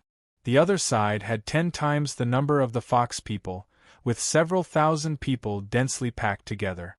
Each person was wearing primitive vine armor, and they held axes or giant hammers in their hands, looking very fierce. Dolores and the priests angrily said, "Dirty, stupid minotaurs, do you want to start a war with us?" The minotaurs were 3 meters tall and were 4 times as strong as a human. They had a bull's head on their neck, and there seemed to be flames flickering in their eyes. Chu Tian felt this was very interesting. The Minotaurs were similar to the barbarians. They were a race that developed their physical strength, so they had the potential to become berserkers. If we wanted to start a war, we wouldn't have brought this few people and wouldn't waste words with you. A strong Minotaur walked out with heavy steps. We'll borrow some food and we'll return it in 2 months. A Fox Clan priest angrily shouted, "We don't even have enough food to eat, how could we have extra to lend to you?" "That's right, quickly scram. Otherwise you won't be able to leave this forest." The Minotaurs were not a race with a good temper, and these fox people didn't know what was good for them, immediately angering them. The leading Minotaur roared, "We've been neighbors for 10 years, are we not going to help at all? We have several thousand people that are about to starve to death, and we're all going to die anyway. If we do something crazy, I hope you won't blame us for not giving face." This was a naked threat. The Fox Clan members all had ugly expressions. Chu Tian asked the high priest beside him, "Are these Minotaurs very strong?" "The Minotaurs are in the west side of the valley and have around 100,000 people. They can be considered a large power in the area." The high priest said with a calm expression, "We've been minding our own business these past few years, but now that the Minotaurs are starving, they'll probably cause a large ruckus. It had been hard to find prey in the forest recently, and many tribes were suffering from famine. The Fox Clan was different from these places. Not only did the Fox Clan know how to store food, they also knew how to grow their own food, so they could be self-sufficient in times of famine." How big was the Minotaur's appetite? It wasn't inferior to the ogre's at all. A single Minotaur's appetite was more than 10 fox peoples. If the Fox Clan supported the Minotaurs, how could the Fox Clan survive? Dolores's enchanting face was filled with anger. "Greedy and despicable Minotaurs, we will not submit to your strength. If you dare make a move, we'll make it so you won't be able to return." They could feel the fox people's killing intent. The surrounding monkeys and wolves in the forest all began to growl in low voices. The Minotaurs' eyes were red from hunger. They had gone around the surrounding tribes and most of them couldn't protect themselves, so they didn't lend them food. Compared to them, the Fox Clan was easier to deal with, so since they didn't want to give it, they would steal it. The killing intent released by the Minotaurs made the hearts of the Fox Clan members sink. A bloody battle was hard to avoid. Although things like this often happened in the forest, with the Fox Clan's current population, it would be hard for them to support this kind of bloody battle. If the tribe shrank even further, perhaps they wouldn't even have the qualifications to stay here. "Why do you need to fight for a bit of food? Who is it?" The Minotaurs looked at Chu Tian with a strange expression. Humans were rarely seen in this area, so how could a human appear in the Fox Clan? "I am a merchant, so you can think of me as a food seller." Chu Tian smiled as he looked at these tall and large Minotaurs. His smile had a bit of a treacherous feel to it. "I can provide food for the entire tribe to eat, but I just said that I am a merchant and not a philanthropist. Do you understand what I mean?" Chapter 807. Chu Tian was very clear on how hard it was to have a city in the Forest of Chaos. First, a forest city had to be built on a special transportation hub with abundant spiritual energy. Without enough resources, no matter how luxurious the city was, it wouldn't have any value and it would be hard to attract people to move in. Next, the owner of the city had to be strong enough because without enough strength to defend the city, who would dare rely on you in this chaotic place? Each forest city lord was a peak power that could ignore the dark forest laws. These forest cities were strategic, resource, and survival bases that the giants had to fight over.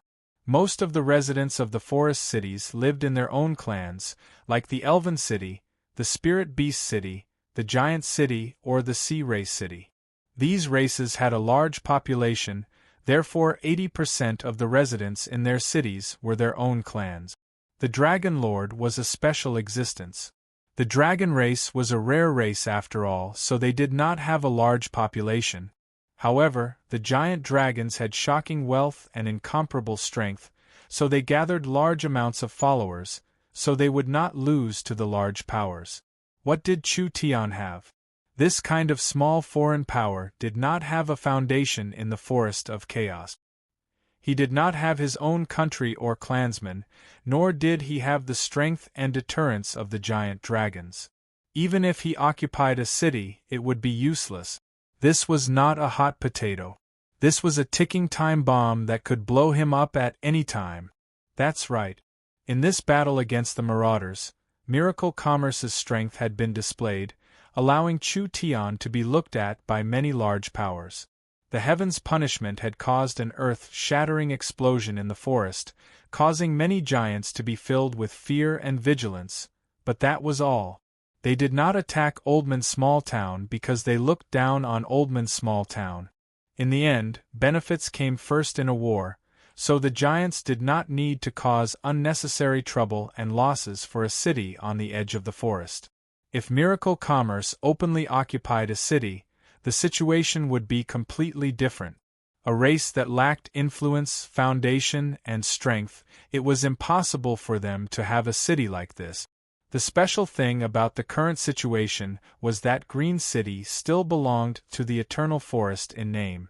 The Eternal Forest was the core of the elves' influence, and where the elven imperial city was. The elves had lived in the Forest of Chaos for tens of thousands of years, so the Eternal Forest's name was very useful. No matter who wanted to attack this city, they would be declaring war on the Eternal Forest.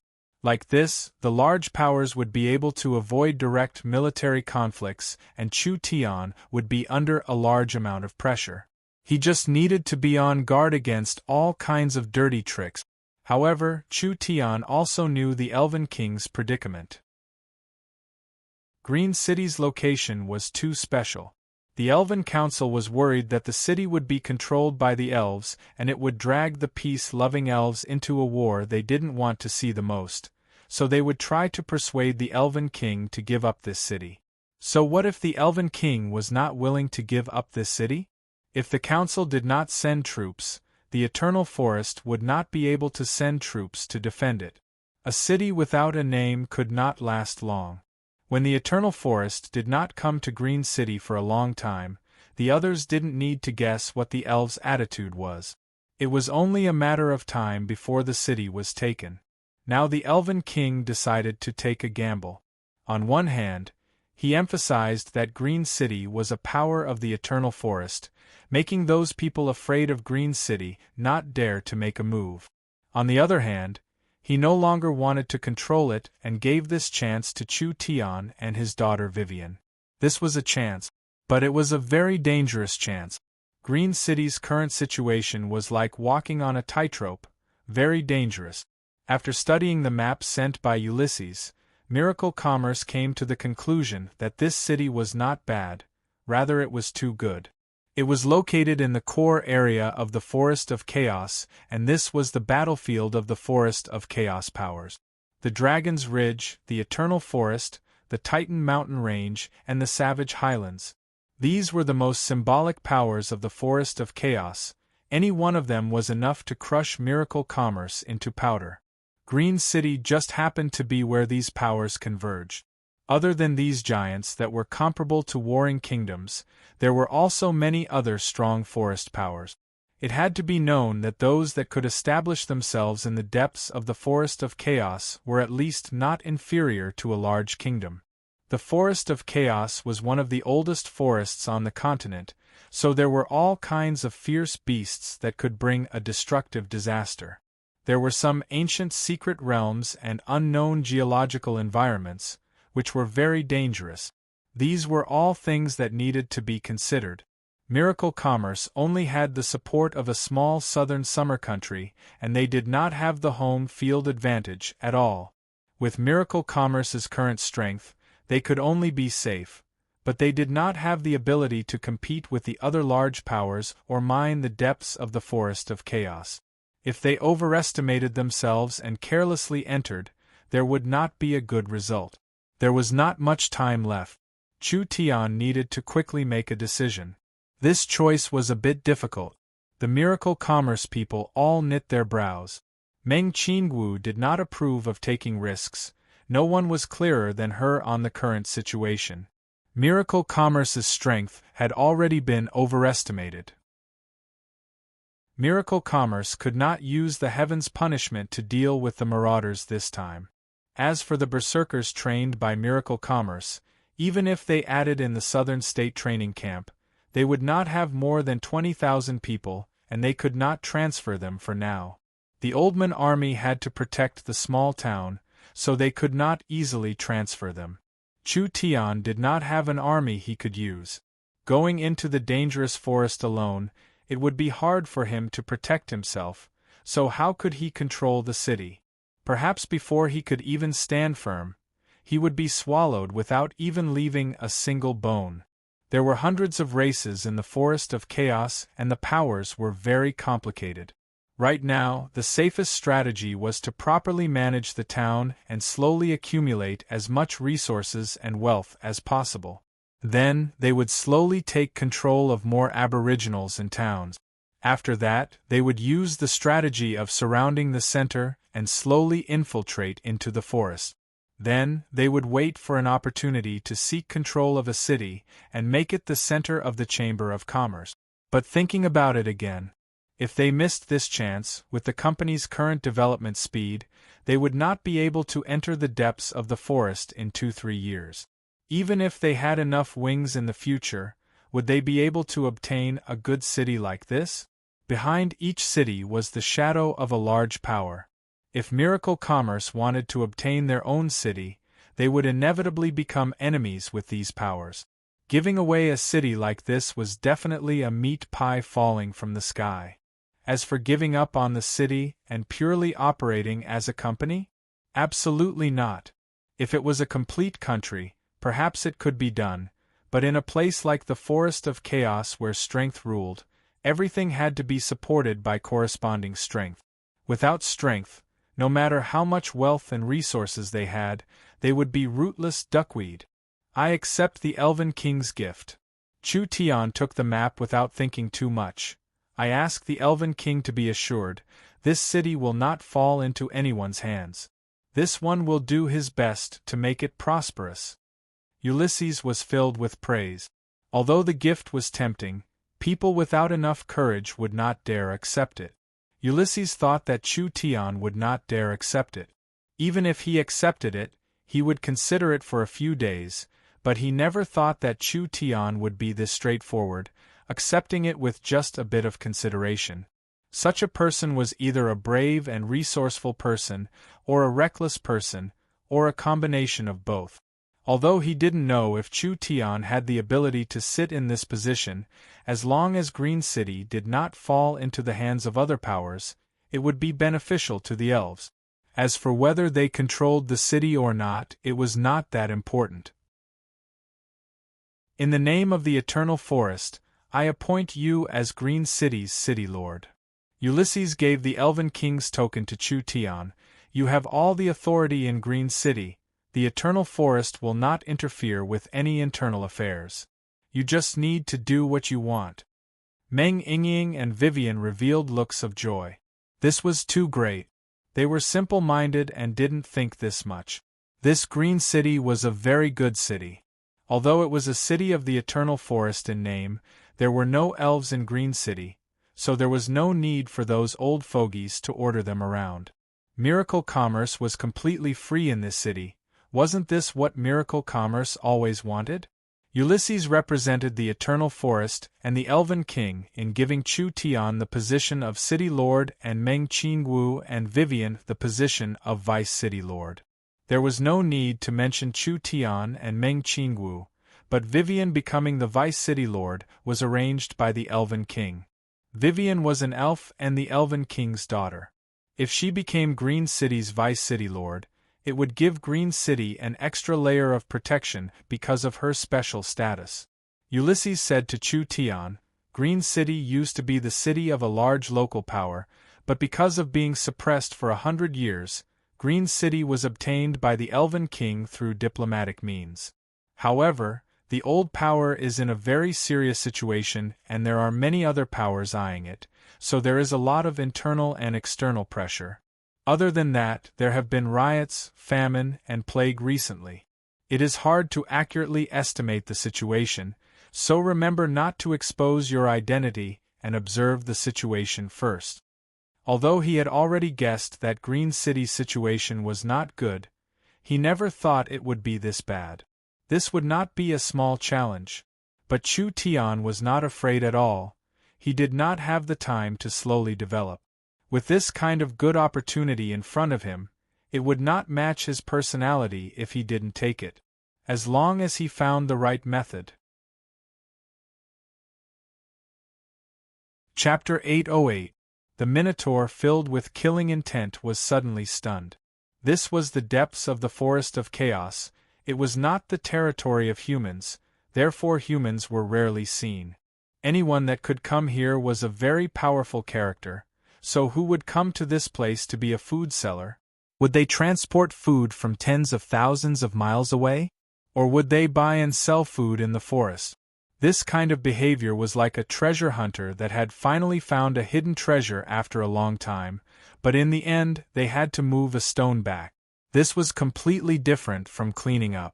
The locals of the forest all knew how difficult and dangerous it was to pass through the Forest of Chaos. Even the locals that had lived here for generations did not dare to easily try it. Humans did not hesitate to come here, and there were countless heaven and earth treasures. Even if it was leather, wood, or ore, they were all profitable businesses, so why did they have to buy food? The Minotaur stared with wide eyes as he panted and said, "No matter who it is, anyone that plays with the Minotaurs will be turned into a meat patty." The Minotaur had a fierce expression, but Chu Tian had a calm expression as if he didn't see it. "One day, no, give me half a day to prepare. Send a large amount of food to the Minotaur tribe, and then we'll discuss the price. How about it?" Although reason told the Minotaur that it was impossible for this to happen, it was definitely this human doing something. Humans were famous for being sly on the continent. But from this human's expression and demeanor, it didn't seem like he was lying. Could he really bring a large amount of food? The Minotaur tribe had over 100,000 people, and the amount of food they needed was enough to feed a human city of over 2 million people. Why do we believe a human? Why don't you believe him? Even if you want to attack the Fox clan, just your several thousand people won't be enough. Why don't you go back and wait for half a day? Half a day. The Minotaur tribe wouldn't be unable to hold on for half a day, and the Fox clan wouldn't be able to run in half a day. Since the human was this confident, why not wait a bit? The Minotaur did not want to fight. Unless they couldn't live on anymore. Alright, the Minotaurs will believe you this once. If you don't appear before nightfall, the Minotaurs will bathe the Fox clan in blood. When the Fox clan people heard this threat, they all revealed looks of anger. The Minotaurs did not have any reasoning, especially a group of hungry Minotaurs. Although they were angry, they did not want to fight with these fellows. After all, the Minotaurs' battle strength could not be underestimated, and once they went crazy, they would be terrifying. Chu Tian nodded with a faint smile. "It's a deal." The Minotaur leader waved his hand. The several thousand Minotaurs left. Dolores' enchanting face was filled with anxiety. She did not know why Chu Tian would make this kind of promise to the Minotaurs for no reason. "Do you have companions nearby?" "No." "Do you have any influence nearby?" Also no. Chu Tian had come here alone. Not to mention helping the Minotaurs survive, he did not even have a single bit of rations on him. The Fox clan members were all worried. Could it be that Chu Tian was stalling for time on his own? Not only would this not solve the problem, once the Minotaurs found out that they had been tricked with their personalities, they would explode with 10 times the rage and madness to trample over the Fox clan. The high priest tightly knit his brows. Although he was filled with worry, he could see that this human Chu Tian was not simple. Chu Tian had been appointed as Green City's city lord, so the Fox clan would be an important ally and helper. He had no reason to mess around with this matter. What was he thinking? Dolores couldn't hold back her anger. Then what did you promise the Minotaurs? Don't you know how terrifying the mad Minotaurs are? Don't be anxious, don't be anxious. Chu Tian's eyes swept over the Fox clan and he calmly said, I'm asking you, do you want to get rich? The moment these brainless words came out, all the Fox clan members were stunned. Dolores stood up and her voluptuous body moved up and down with excitement. What time is it now and you're still saying this? If it wasn't for the Lord Demonic God's sake, Dolores would have already made a move. Dolores, sit down. The high priest had her sit down. Since this Sir City Lord is filled with confidence, then he must have a reason. Let's listen to what he has to say for now. Chu Tian said with a nod, I'm not lying, I am indeed a merchant and I can become a food seller. Merchant? The Fox clan looked at each other in blank dismay. The elves hated human merchants the most because nothing good ever happened when human merchants came into contact with the elves. One of the most profitable businesses in the forest was human trafficking, and whether it was the Fox clan or the elves, they were the main prey of these human traffickers. How could this kind of human be given the city lord status by the elven king? Actually, it's not hard to deal with these tribes, Chu Tian said in a meaningful voice. I've also found that it's very easy to get rich here. Dolores asked, how are you prepared to deal with the Minotaurs? They're not easy to fool. Fool? Sorry, I'm an honest and trustworthy person. Chu Tian didn't want to explain this clearly. He took out materials from the gourd. Please move aside. Several prepared array flags were inserted into the ground. When the array flags were activated, large amounts of runes were released into the center, finally forming a source energy array that caused spatial energy fluctuations. Chu Tian then placed an energy pillar at the base of the array to provide it with energy. Open! Chu Tian gave a low roar. Although Chu Tian didn't have true spirit-level strength, with the prepared array flags, he could quickly create a spatial array to open the space warehouse. He had already used the communication device to contact the young miss, so when Chu Tian opened the space warehouse, the 1,000 cubic meters of space was filled with over 100,000 cans. These cans were not traveling cans, but rather storage cans. The former were small cans that adventurers, mercenaries, and adventurers carried with them, while the latter were large cans that were half a person tall, used to store food. Over 100,000 large cans, with an average weight of around 50 pounds, poured out of the space warehouse, instantly forming a small mountain in front of the Fox clan. The Fox clansmen were all stunned. No one could understand what Chu Tian had done. It was like he was performing magic, creating all these things out of thin air. This was even more mysterious than their summoning techniques. Chu Tian opened the lid of a large can and threw it in front of the Fox clansmen from several dozen meters away. Take a look for yourselves. Dolores smelled an enticing food fragrance. Could it really be food? The Fox clansmen immediately came over in curiosity. This can was filled with cooked meat, with each piece weighing over 10 pounds. It was fat and fresh, releasing an enticing smell, as if it was still steaming. It was like it had just come out of the pot. Dolores's eyes opened wide as she looked at the humans with a face filled with amazement. Her eyes were not like she was looking at a person, but rather like she was looking at a monster, or perhaps she was looking at a god. She was filled with shock and joy as countless complex emotions gathered in her heart, finally condensing into a single question. How did you do it? That's not the main point. Chu Tian asked with a smile. I'll ask you again, do you want to get rich? In the evening, the dark red sunset covered the entire forest. The Minotaur tribe in the valley was covered in a gloomy atmosphere. Countless Minotaurs were weakly digging at the grass and tree root. These giant fellows that even dared to attack ogres were now in a sickly and weak state. Chief, it's almost dark. Of course I know. The Minotaur chief was a large fellow that was close to 4 meters tall, with a body that seemed like it was made of black steel. His 2 large nostrils would release a white mist each time he breathed, and his 2 eyes were even bigger than bells with flames of anger dancing in them. There were 2 curved blade-like horns on his head that released a cold glow. It seems like that human played us. That's right, the human is on the same side as the fox clan. We'll kill our way over now and skin those foxes. We'll chop up their bones and make soup to drink, letting them know the consequences of deceiving the Minotaurs. A few of the Minotaur leaders with fiery tempers were already roaring in anger. Killing the foxes was not important, the most important thing was to steal. They needed food, otherwise in a single night, over 1,000 clansmen would starve to death. If this famine continued for 3-5 days, at least 10,000 clansmen would starve to death. At that time, the tribe would have to face the danger of disbanding. The Minotaur chief stood up. Although he didn't say anything, he was already lifting the giant axe forged from heavy iron. His killing intent was the best explanation. "Chief, those foxes are here." When the Minotaur chief was prepared to lead his clansmen out, a Minotaur's voice suddenly came from outside. This made all the Minotaurs' expressions change. What?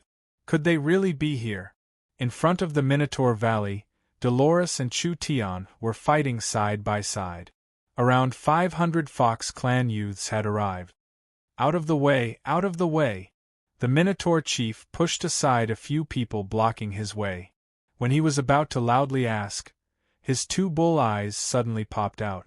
This was because the Fox clan had brought a large group of giant lizards, and each giant lizard was carrying a large tin can. The Fox clan members were busy moving the tin cans down. This is? The Minotaurs had surprised expressions. These tin cans were made from the southern summer country's factory lays. No one in the forest would waste time making these things to store food. There are 10,000 cans of food here, around 500,000 pounds. They are all processed, and there are several secret spices and seasonings that are 100 times more delicious than your crude food. I swear that as long as you eat our company's food, you won't be able to eat anything else in the future. Everyone could clearly hear that the Minotaur's breathing had become heavier. That's right, I've heard that the Minotaurs love strong wine, so I've prepared 1,000 barrels of good wine.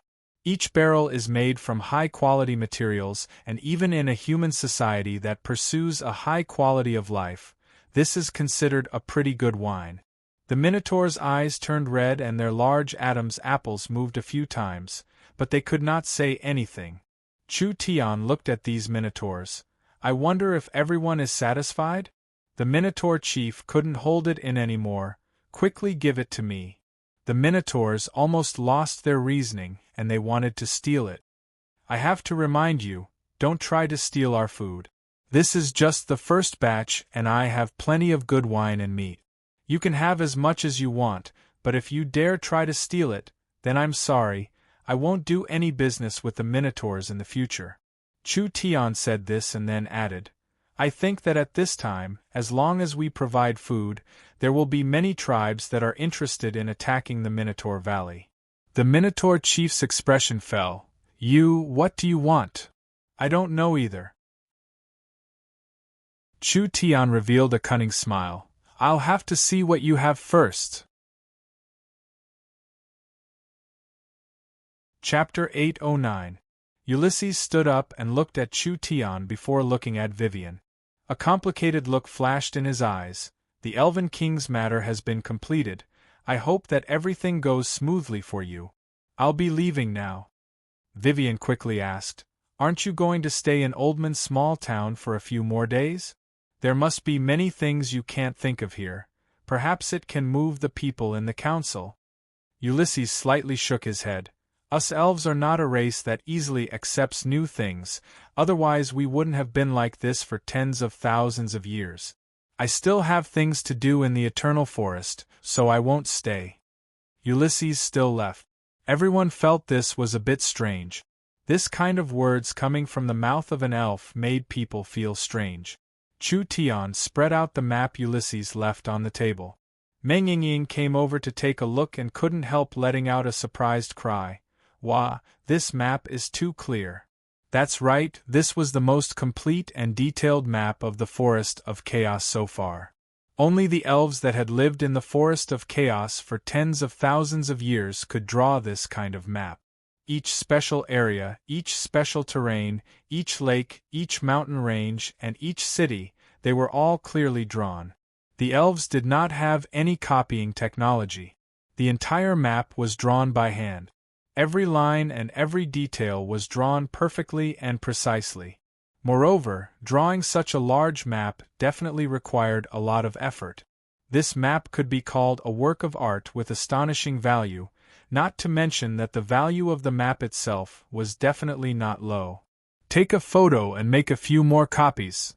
Chu Tian knew the value of this map, so he prepared to have Meng Yingying make a few more copies. However, his eyes suddenly froze as he looked at the map with a bit of surprise. "What's wrong?" Everyone felt that Chu Tian's eyes were a bit strange. Meng Yingying immediately asked, "Is there something strange about this map?" Chu Tian did not reply, he just carefully observed it. This terrain was a bit familiar. He recalled the map of the continent in his mind and finally overlapped it with this area. In the end, Chu Tian was surprised to find that there were at least 7-8 layers that were similar. More than 30,000 years later, the forest here was basically developed, and a rich and populous country was established here. Chu Tian's impression of this was a republic country with many different races, but this country could be ranked in the top 10 richest countries on the continent. The reason why this country was so rich was because they found a hidden treasure left behind from the great ancient era in this area. That was a true hidden treasure. This was different from any other place Chu Tian had been to before. This hidden treasure was even qualified to be recorded in history. It was left behind from the great ancient era, and there was a very rare time and space gap in the hidden treasure. As for this kind of memory, Chu Tian only paid a little attention to it and did not deliberately remember it, so he did not know the exact coordinates of the hidden treasure. However, he was certain that this place was in a certain area of the Forest of Chaos. "What are you thinking about?" Chu Tian came back to his senses and quickly waved his hand. Although he knew that there was a hidden treasure, was it easy to find it? There were quite a few hidden treasures on the continent, but opening a hidden treasure required an opportunity. There were some hidden treasures that were clearly under one's feet, but they couldn't touch it until they died of old age. The great ancient hidden treasure could contain a secret from the demon god era. This was a large attraction to Chu Tian, but he did not dare have too much hope. He could only pay attention to it in the future. If he could find some clues, then it wouldn't be a bad idea to investigate it. Chu Tian waved his hand. "It's nothing, we should think about how to obtain Green City. This is something we need to solve." This was a very risky decision, but Meng Qingwu did not complain. She was a good assistant and a smart woman. She knew that her responsibility was to help Chu Tian with all her strength and not to question him. Great risk, great reward. This risk was completely worth it, but she had to properly plan it out. Meng Qingwu studied the map again and again, studying Ulysses' information again and again. Meng Qingwu immediately made several decisions. First, she would increase the amount of food they had. Miracle Commerce would increase the price of demon beast meat by 20%, so they could buy more demon beast meat from the locals. This food would be sent to the southern summer country to be processed into canned food or other food. Oldman's small town did not lack food. From the information, the locals near Green City were suffering from a famine. If there was a need, there was an opportunity, so stocking up on food wasn't wrong. Second, she would increase the weapon reserves and upgrade the weapons. The silver crystal oil near Oldman's small town had already been mined. This kind of silver crystal oil with higher energy was enough to make stronger source energy weapons. Not only could they arm their own troops, if they sold it in a reasonable way, it would push the situation in a favorable direction. For example, if there were two locals that were potential enemies, What would Miracle Commerce do if they wanted to quickly eliminate them? Actually, it was very simple.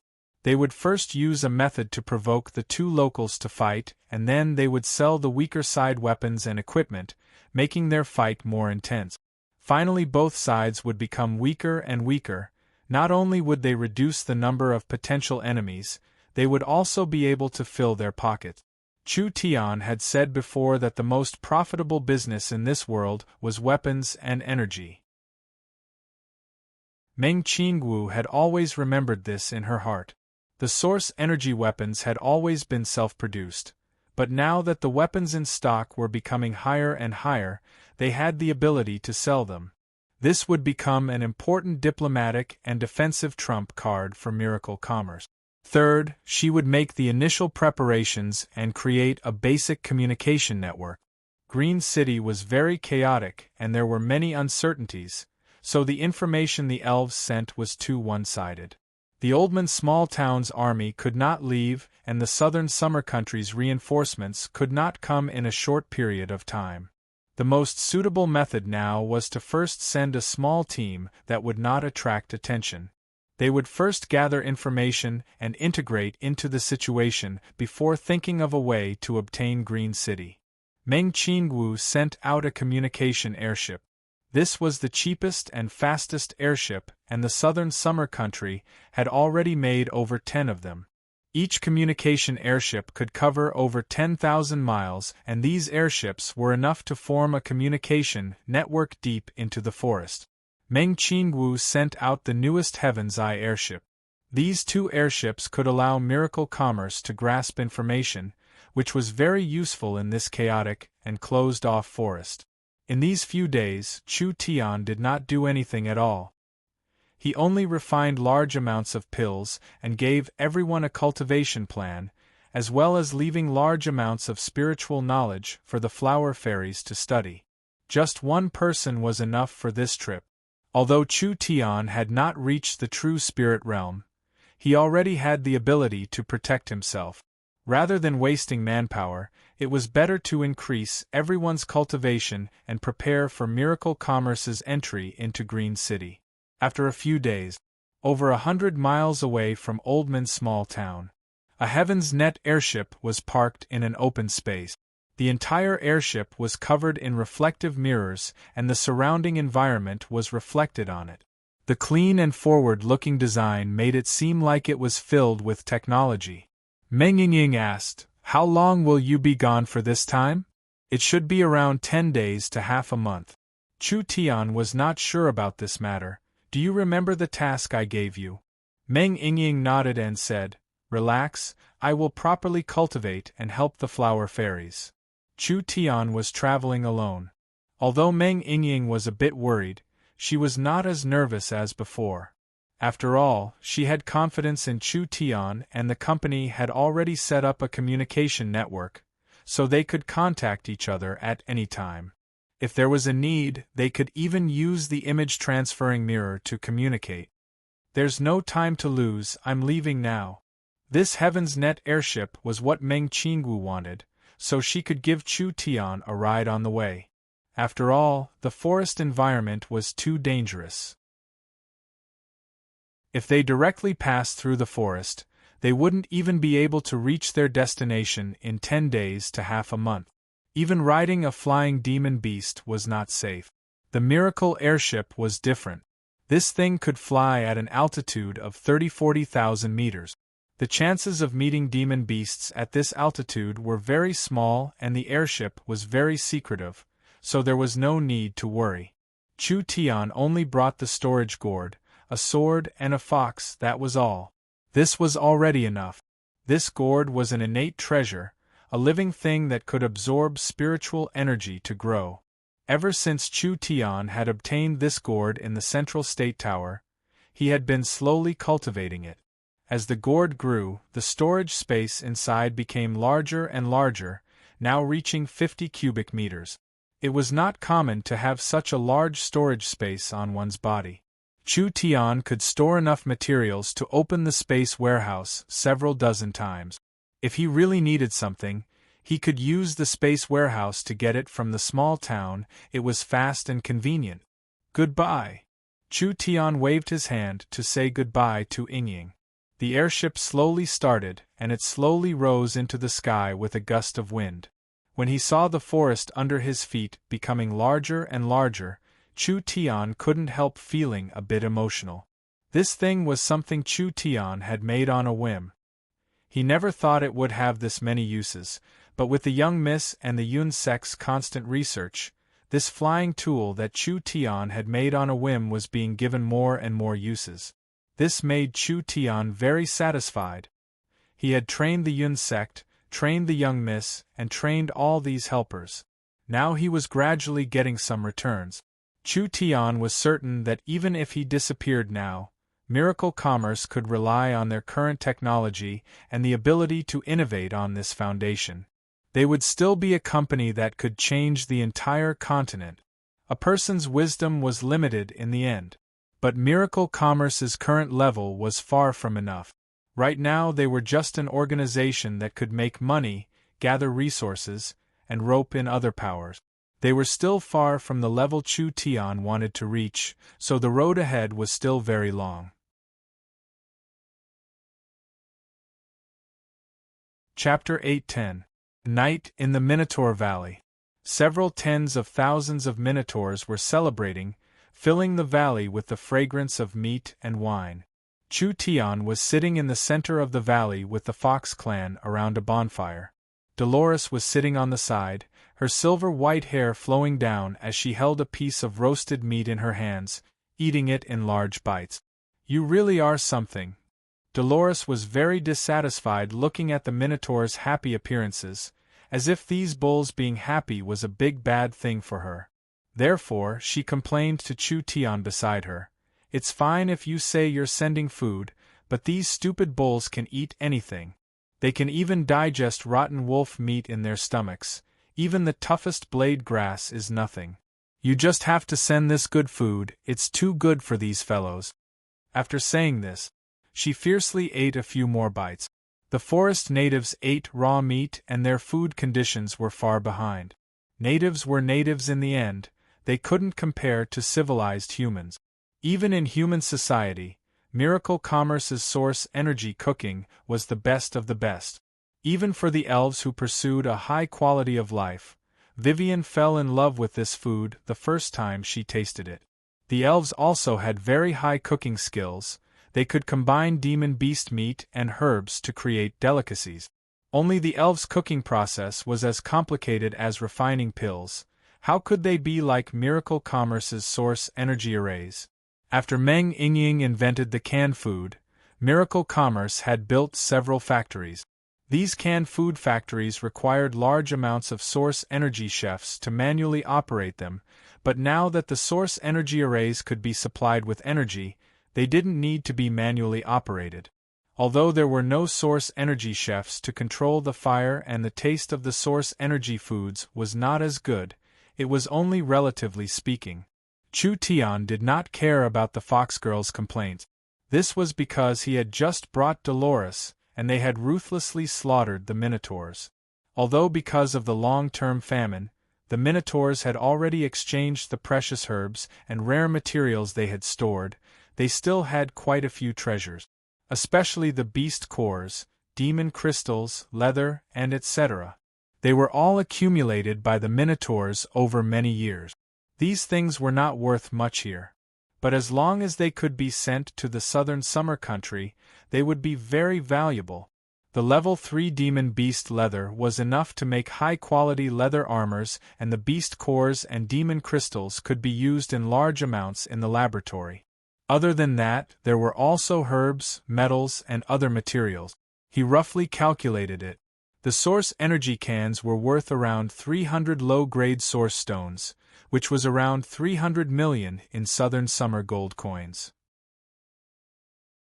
This was because the ingredients were bought in the forest over the past month, and were mostly level 2 ingredients, so the cost was relatively high.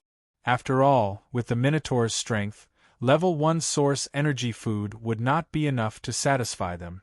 Chu Tian had basically emptied the Minotaurs. The total value of these things was around 3,000 low-grade source stones, which was around 3 billion in southern summer crystal coins. Chu Tian did not do anything at all. Miracle Commerce and Oldman's small town were buying demon beast meat at a high price.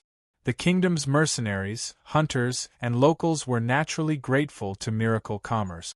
After all, even the demon beast meat could be sold for a good price, which was a large amount of income for them. The purchased food was sent to the southern summer country's factories to be processed before being sold to the famine areas, instantly earning 10 times the profit. Moreover, the locals were also grateful to him. Chu Tian was simply an angel that descended from the heavens, saving their tribe from disaster. This kind of business that could earn them money and also earn gratitude was rarely seen. Now that the fox girl Dolores had thrown away her prejudice against Chu Tian, she already admired this human a little. Although Chu Tian did not say how to transport the food, Dolores did not ask him, so she went to find the little fox. How could the little fox keep this secret? The Fox clan had already treated it as an ancestor and worshipped it in the temple, making this fellow very proud. Dolores had only given it a little benefit and it immediately told Dolores about the space warehouse. It was no exaggeration to say that this space transportation technology was comparable to a miracle. Especially in times of famine for many tribes, Chu Tian could definitely use this method to earn a large amount of money. Dolores did not say another word as she led her clansmen to fight Chu Tian. At this time, the Minotaur chief Arnold was already drunk. He had never felt this happy before.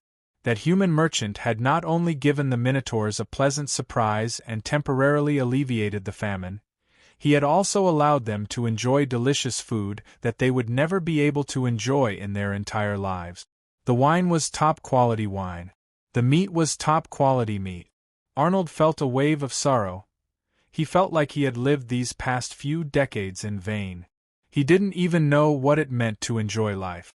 If he knew that the human world was this beautiful, he wouldn't have become a chief and would have left the forest to enjoy himself in a human country. This Minotaur in the third true spirit layer, no matter if he went to a large or small country, he would be respected. It was already too late to regret it now. What Arnold was truly surprised about was that the things the human merchant took were things the Minotaurs couldn't use.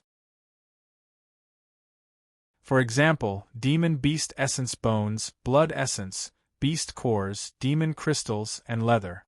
These things couldn't be eaten and weren't worth much in the forest, so the Minotaurs were too lazy to bring them back. He never thought that they could be used to save their tribe at this time. If they knew this earlier, they would have stored more. Arnold's drunkenness suddenly sobered up a bit. That's right. The Minotaurs were not rich to begin with and most of their stores had been traded. Although they had traded for several 100,000 gen of food, how long could this last the tribe? It was unknown how long this famine would last. If the tribe faced a food crisis, how would they survive it? Arnold's brows without eyebrows knit together. Although the Minotaurs weren't smart, it wasn't hard to foresee this obvious problem. Arnold carefully considered it before finally finding Chu Tian and saying, "Respected Mr. Chu Tian, you've solved a large problem for the Minotaurs. I thank you on behalf of the Minotaurs." Chu Tian waved his hand in an uncaring manner. "Don't say it like this, I am a merchant. This is a fair trade, you don't owe me anything." Arnold's large black face was a bit awkward. The quality of the food this time is very good. I think it's enough to last the Minotaurs for around 5 days, but after 5 days... Chu Tian pretended not to understand Arnold's words. "Our company has plenty of food. As long as the price is good, we can supply as much as we want." But Arnold released 2 streams of white gas from his nose as he anxiously said, "Our tribe's precious treasures and elixirs have been exchanged for food in Green City half a month ago. Most of the worthless leather and ores have been used to exchange for this batch of food. Our tribe really can't take out any more. I think we can owe it first. As long as the tribe can guarantee a month's supply, the Minotaurs can guarantee double the payment in half a year." Chu Tian shook his head with a bitter smile and said, Chief Arnold should know that I won't be able to earn any money from this business. Think about it, how hard is it to send this large amount of food into the forest? If I didn't want to make friends with the Minotaurs, I wouldn't do this kind of losing business. If the Minotaurs want to owe it, I'm afraid it's a bit unreasonable. The company has to consider costs and risks. I'm a merchant, so I'm very sorry. The Minotaurs were anxious hearing this. They did not know how long this famine would last. If this human merchant lost confidence in the Minotaurs, it would be a heavy blow to the Minotaurs. It was as he said, wanting to send this much food into the depths of the forest. Just thinking about it was an incredible matter. Not to mention the fact that Chu Tian didn't have any precious herbs or rare resources, just some common materials. This kind of high-quality food was sold for such a low price, perhaps it was even cheaper than in Green City.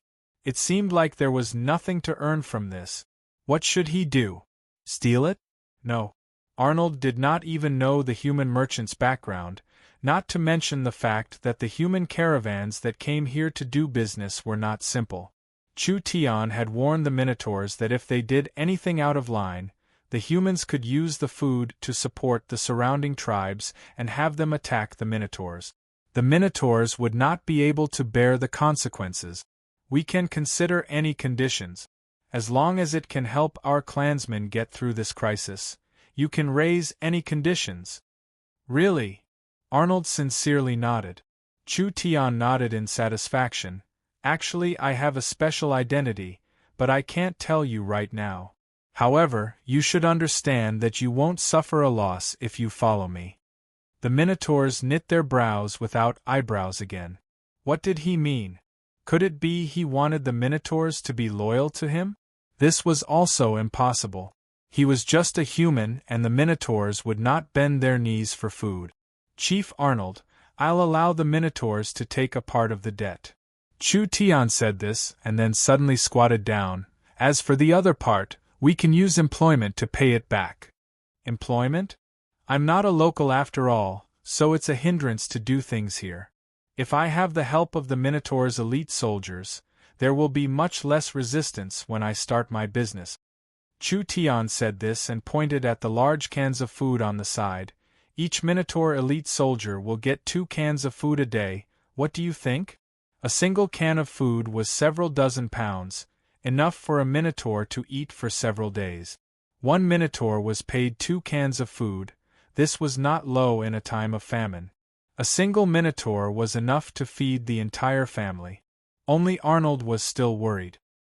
He did not know this human's background, and if he sent the Minotaurs to their deaths, he would not be able to explain it to his clansmen. You don't need to worry. Chu Tian then added, if the Minotaurs are heavily injured during the employment period, we will treat their injuries and compensate them with 10 cans of food, allowing them to peacefully recover. If the Minotaurs die during the employment period, Miracle Commerce will compensate with 100 cans of food. The Minotaur's breathing became heavy. This was a temptation that was hard to resist. Chief Arnold thought about it for a long time before saying in a probing voice, the Minotaurs are the bravest warriors in the forest, we need at least 4 cans of food a day. Chu Tian thought about it and didn't bargain, so he agreed. 5 cans of food would give them several hundred pounds of meat. If they bought a random bull, they would be able to get close to a ton of meat. What did this bit of food count for? Miracle Commerce did not lack resources, but what they lacked the most was allies, especially allies in Green City. Using food to maintain allies was a pretty good method. No problem. Chu Tian obtained the support of another tribe other than the Fox clan. Not only would these Minotaurs support Chu Tian could even hire the Minotaurs to charge into battle. Therefore, as long as there was a need, Chu Tian could hire several thousand Minotaurs to fight for him. With the help of this power and the Fox clan, Chu Tian was much more confident. But this was not enough. Chu Tian had not fully displayed his advantages. He still needed the support of the locals. Chapter 8:11. Chu Tian sat on the airship, maintaining a stable speed at 40,000 meters in the air. The entire cruising speed was very calm, not shaking at all in the past 2 days. He either watched the scenery and ate to pass the time, or he used the image-transferring mirror to talk to Ying and the young miss to pass the time. The airship's design was very perfect. There was only one thing he was not satisfied with. It was too slow. Of course, the speed was relative. It had to be known that the place the airship passed in 2 days, it would take at least 10 days for a fast horse to travel in a straight line. The forest of chaos terrain was very complex and it was not flat. There were all sorts of hidden dangers and normal horses and demon beasts like leopards would find it hard to pass through. Even a level 2 flying mount would need at least a week to travel this far. Compared to this, could the airship still be called slow? Not to mention that the airship had an advantage that no mount could compare to, which was its incomparable safety. This was because the airship's safe cruising altitude was around 30–40,000 meters. The air here was very thin compared to the ground. Even if those demon beasts that relied on their wings used 10 times their strength, they still wouldn't be able to fly at half their normal speed, or they might not even be able to fly at all. But for the airships, because the air density was reduced, the resistance and turbulence were reduced, allowing them to move faster and more stably.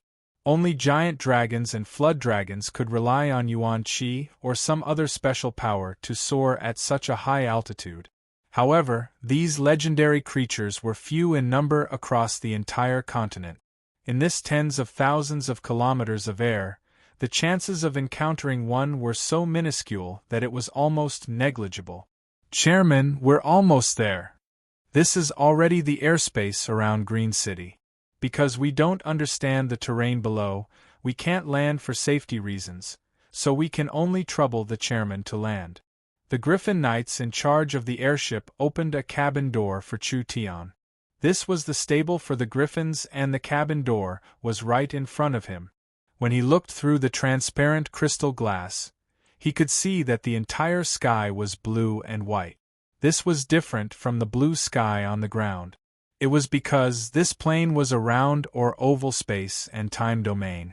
From a creator's point of view, it was just a large bubble of independent time and space energy, but there was a large amount of matter inside this bubble. The heavy and turbid matter formed a vast continent at the bottom and the light and vast energy gathered at the top to form the sun, air, and etc. Since ancient times, no one could measure the thickness of the earth, and of course no one could accurately measure the height of the sky because the concept of space and time surpassed the fourth dimension. This was an abstract concept for living beings that lived in a three-dimensional environment. People could not perceive the entire space and time structure, just like how people in paintings could not perceive the three-dimensional world. Light, thunder, these positive energies all gathered at the top of the sky. Darkness, death, these negative energies settled under the earth. The normal elements of wind, fire, water, and earth filled the entire space. This was the basic model of the world that Chu Tian understood. This world was incomparably complex and vast, but it was ruled by the same law in the end. There's no need for a mount. I'll directly go down. Chu Tian refused to ride on the Griffin. He slapped open one of the external cabin doors, looked down at the vast land beneath his feet, and directly leapt down. Several Griffin riders cried out in shock, but it was already too late to stop him. Chu Tian spread his limbs and fell to the ground like a meteor. A mount was unnecessary. He hit the clouds at an extremely fast speed, and when the clouds passed by him, it was like smooth silk brushing against his body. The entire earth continued to expand in his vision. Almost there. Chu Tian took out a talisman. He slapped it on his body and his weight seemed to decrease. He fell to the ground like a leaf, finally falling into an incomparably lush forest. He quickly smashed through a large amount of branches before finally landing on the ground. Although he had used the feather fall talisman to reduce his weight, falling from such a high altitude still created a large hole in the ground like a cannonball. He had safely landed. Chu Tian tidied up his clothes and walked out of the hole. Over 80% of the forest of chaos was covered in forest, but the forest growing here was different from the outside. There was a large gap between the trees, and the trees were tall and straight. The tree trunks were thick and solid, being as hard as steel. This place was filled with spiritual energy, and even the most ordinary plants would undergo quite a bit of change. Chu Tian estimated the direction. This place was around the northwest of Green City, at least 200 kilometers away. However, Chu Tian did not care about this because he did not plan on entering Green City. The main goal of this trip was to gather information. When Chu Tian was prepared to leave, the little fox came out and called out, "Zhi Zhi." Chu Tian immediately stopped. The little fox's perception was more sensitive than his, so it could sense danger before Chu Tian. Almost at the same time, there was a sense of danger that enveloped him. Actually, with Chu Tian's strength, normal level 1 and 2 demon beasts or awakened soul cultivators could not pose a threat to him.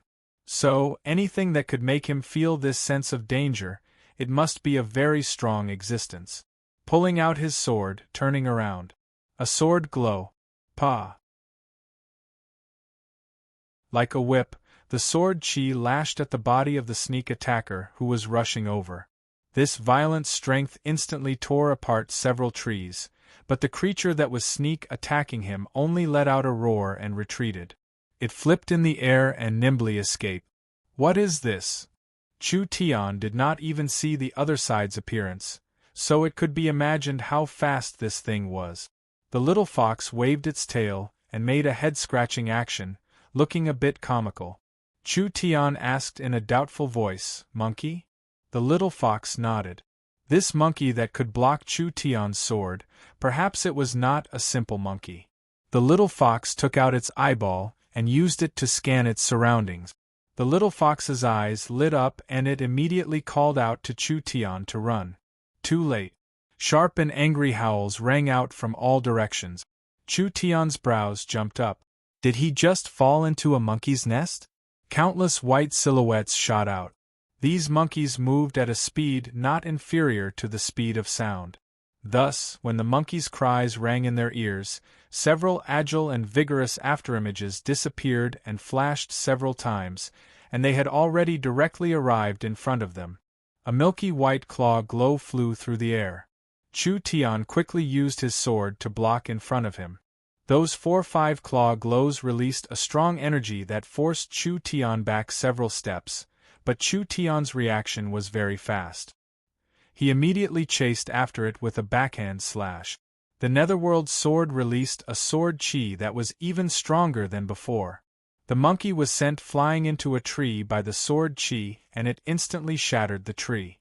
The monkey was covered in blood, and its fur was ignited by the Netherworld flame, but it did not immediately die. It rolled around on the ground as it tried to extinguish the Netherworld flame on its body.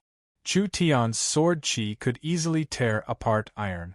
Not only was this kind of monkey not split into two after suffering a head-on attack, it was actually able to jump around and struggle on the ground. Such a strong defense and the size of the rice grains was very surprising. These monkeys could reach the speed of sound, but they didn't make a single sound as they moved. It was like they had practiced a very high-level movement technique, and the claw glows they released were a kind of martial skill. It was fine if there were only 1 or 2 of these powerful monkeys. However, once there were too many of them, even a high-level true spirit realm expert wouldn't be able to escape. Now that the forest was filled with shadows, there were at least several dozen of them surrounding them. It was probably because Chu Tian's slash had deterred these monkeys, so they just stood in the nearby forest baring their teeth and did not approach. This also gave Chu Tian a chance to see the true faces of these monkeys. The monkeys were ash gray and were around a meter tall. Although they weren't big, they were very agile and their bodies were covered in a white glow. Several of the monkeys jointly spat out a cloud of white essence chi. This cloud of essence chi was like a cloud that enveloped the burning monkey's body. The netherworld fire that was burning more and more fiercely was immediately extinguished. After a while, the monkey stood up again. Its skin was completely burnt and it looked a bit funny. However, it was still showing its teeth and seemed very spirited. Chu Tian was a bit shocked seeing this. They could actually heal each other?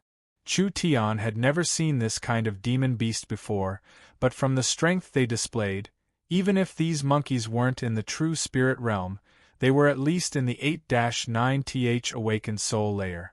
They also had extraordinary speed and iron bones. Adding in the fact that they were demon beasts that lived in groups, it was much harder to deal with them. They really were worthy of being in the depths of the forest of chaos. This random group of monkeys was already this hard to deal with. If they met a super fierce beast, Chu Tian's life would end here. There was no other way. He could only waste a bit of energy. The demon god's sword source spirit soared into the sky. Chu Tian gave a low roar as flames surrounded his body, instantly entering the flame demon transformation state. Chu Tian was only in the peak 9th awakened soul layer, but his cultivation instantly rose to the level of a true spirit cultivator. These monkeys were very fast, but with the flame demon transformation and the netherworld sword art, Chu Tian was not afraid at all. These spirit monkeys could clearly smell danger. They all tensed up as they roared out while baring their teeth. It seemed like they wanted to go all out against Chu Tian. "Stop!" A voice came from the depths of the forest. When these monkeys heard this voice, they all withdrew their killing intent and retreated. Chu Tian was slightly taken aback when he saw this. Could it be that this wasn't a magical beast lair and these monkeys were raised by someone? Chapter 8:12. Chu Tian and Arnold discussed the details of their cooperation. The main things were the amount of food, the time limit for the Minotaurs to repay the loan, and the interest. All the Minotaurs in the Minotaur Valley were very grateful to Chu Tian. This human was simply a savior from the heavens. The most important thing was, the food that this human brought was too good. It was like what Chu Tian said before. After eating Miracle Commerce's food, the Minotaurs couldn't eat anything else. Chu Tian announced that the Fox clan would become Miracle Commerce's local representative.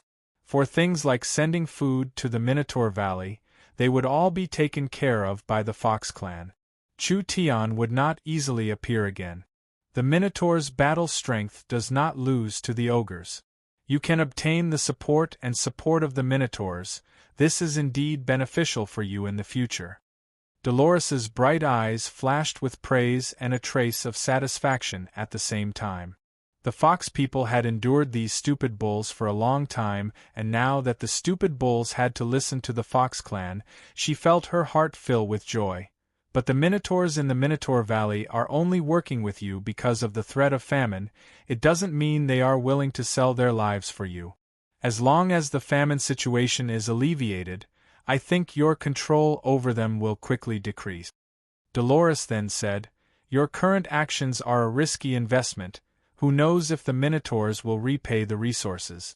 Unless you become the city lord and make this debt real, all your efforts will be wasted." Chu Tian nodded. "Then what do you think I should do? We can secretly hunt the Minotaurs in the Minotaur Valley, or we can use Sir Demonic God's abilities to take the demon beasts away, making the Minotaurs eat less and less food. This way we can maintain our dependence on Miracle Commerce." "But," Dolores's charming voice changed, "doing this will be very strenuous. If we're discovered, there will be a gap and it will backfire.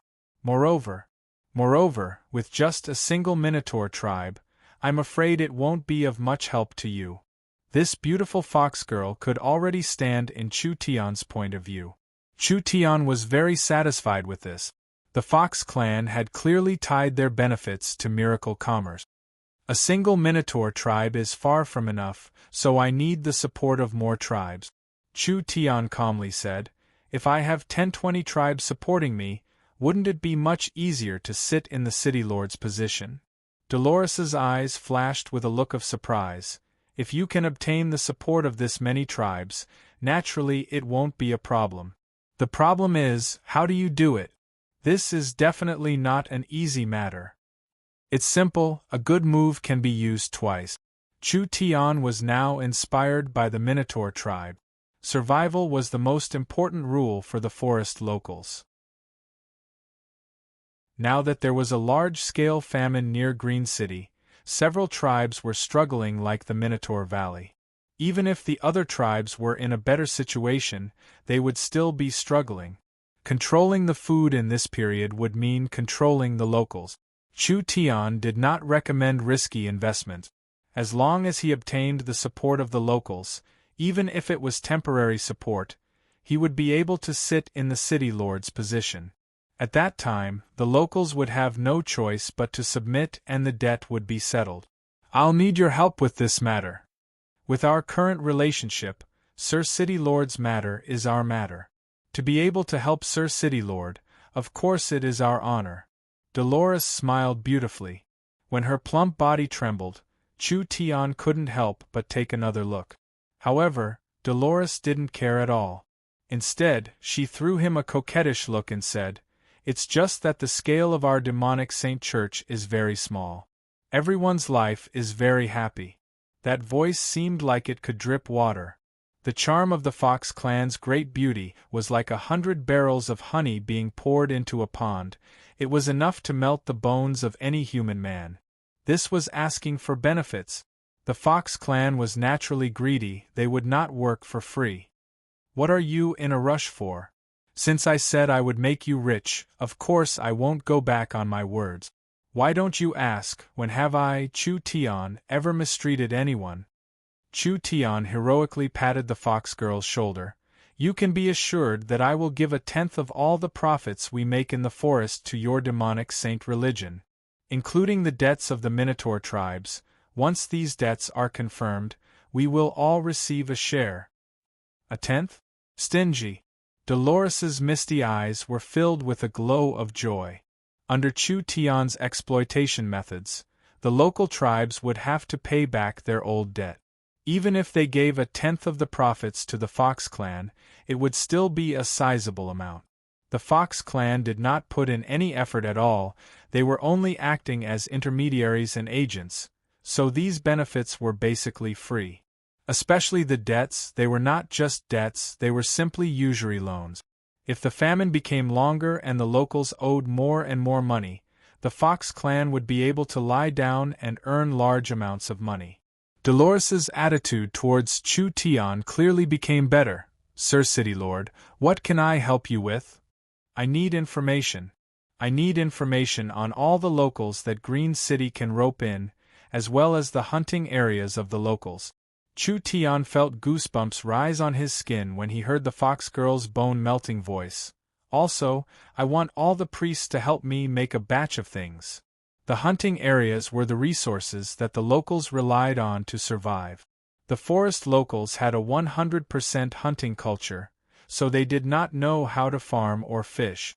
The hunting areas were the only source of food for the tribe. A large tribe's hunting area was at most 200 miles wide. Chu Tian wanted to completely cut off the locals' limited source of food. With the Fox clan's information and Chu Tian's methods, this matter was completely possible. In the future, when the army or mercenaries camped in the wilderness, there would be a beast-repelling array that could be used to defend against demon beasts.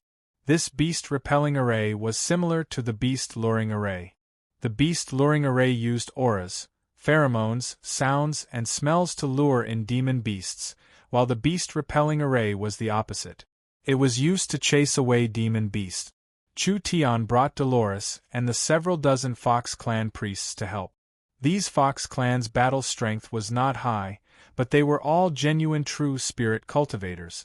Moreover, the Fox clan had studied source energy arrays, so they only used 2 days to make 200 level 3 Earth Dragon beast repelling talismans. The Earth Dragon repelling talisman simulated the aura of the Earth Dragon beast. The Earth Dragon beast was a very strong demon beast that could hunt down demon beasts that were level 3, and it did not have any natural enemies of the same level. This talisman was not eye-catching and normal people could not sense its existence, but wild beasts and demon beasts could sense this faint aura. When the beast-repelling talisman was placed in the local tribe's hunting area, each talisman could cover several dozen miles. All the demon beasts would immediately run away when they sensed the Earth Dragon, not lingering around. Chu Tian was certain that in just 3-5 days, the locals would fall into chaos. Those who were starving would be even more starving, and those who weren't starving would be anxious. At this time, Chu Tian would have the Fox clan spread the news in the forest, saying that there was a human company in the forest and that they could buy large amounts of food at a low price. The reaction of the locals could be imagined without even needing to guess. Chu Tian would use the same trick again, using food as a condition to control them. Chu Tian was just one person and the Fox clan was just a proxy, so the locals had no choice but to accept it. Once Chu Tian stopped supplying them with food, they would have no other choice. Therefore, for the sake of survival, they would most likely choose to compromise in the end. This plan was very simple, but it couldn't be denied that it was a very practical plan. With the effects of the beast-repelling talisman and the spatial transportation ability, Chu Tian could completely control the lives of these locals. In the end, not only would they be eaten by Chu Tian, they would also owe a large amount of money, and they would have to be grateful to him in the end. This was too sinister. Dolores was already filled with admiration towards Chu Tian. This mysterious man was very attractive. He seemed to always be able to do incredible things. Even the things he casually took out, like the most common beast-repelling talisman, would be a good thing in the market for the locals. With this small talisman, how many tribes would be able to avoid being harassed by demon beasts? Not to mention the mysterious space warehouse. We'll send the talisman to each tribe's hunting area and wait for it to take effect, making the tribes fall into chaos. Dolores looked a bit tired after running around for several days, but she was still full of energy. Her eyes were filled with anticipation, but there was also a trace of worry. We'll be targeting 9 tribes at the same time, with this many tribes adding up to 1 million people. Will there be any problems on your side? Dolores was very clear. Chu Tian had messed it up, so he could just leave. The starving natives had nowhere else to go, so they either split up, causing their tribe to completely collapse. From then on, a large group of wandering forest robbers appeared in the forest, or they formed an alliance to attack other tribes and plunder their resources. The Fox tribe also found it very difficult to survive in this area, providing for the consumption of 1 million people by themselves. I'm afraid that's not an easy task. It was normal for Dolores to have this kind of worry. This was a bit strenuous for Chu Tian. Although he had the full support of the southern summer country, the food that normal people ate was not suitable for these strong forest locals. Therefore, Chu Tian had to prepare source energy food, and it had to be source energy food. Level 2 source energy food took up a large portion, and even with Miracle Commerce's production capacity, this was still a large burden. But the young miss had already made preparations, so she had prepared a large amount of food in advance, so maintaining this for a while shouldn't be a problem. Chu Tian confidently said to Dolores, "Don't worry, as long as you follow me this time, the Fox clan's day of becoming rich is just around the corner." Dolores was a bit excited as she cupped her hands. "Many thanks, Sir City Lord." The Fox clan was the easiest to bribe. As long as there was profit, the Fox clan would follow you with all their hearts. Chu Tian was very clear on this point, so he sincerely said to the Fox clan beauty, "To be honest, I've been lacking people like you by my side. Although we don't often come in contact with humans, we still understand what kind of characters humans have." Dolores's eyes revealed a charming look. "If Sir City Lord needs it, our Fox clan's girls are very passionate." Humans always drooled over the Fox clan's girls, but Chu Tian clearly didn't mean this. Dolores also knew that this wasn't his meaning, but she had to twist it like this, making it seem like it was very ambiguous. If it was a normal man, they would have been tempted. This fox spirit. Chu Tian pretended to be a fool and gave a laugh. The Fox clan is very smart and capable, having a keen sense of profit. With a bit of training, you'll be born merchants. We'll do a lot in this forest, and what you'll have in the future will definitely surpass your imagination. Miracle Commerce's business was becoming bigger and bigger. Even if the young miss had outstanding abilities, it would be hard for her to take care of everything. Miracle Commerce needed a group of smart and reliable people to help them, and the Fox clan was very suitable to make up for Miracle Commerce's shortcomings. But because the Fox clan valued profit, if you could bribe them, others could also bribe them. This clan could not be completely assured. But coincidentally, the Fox clan in front of them were different.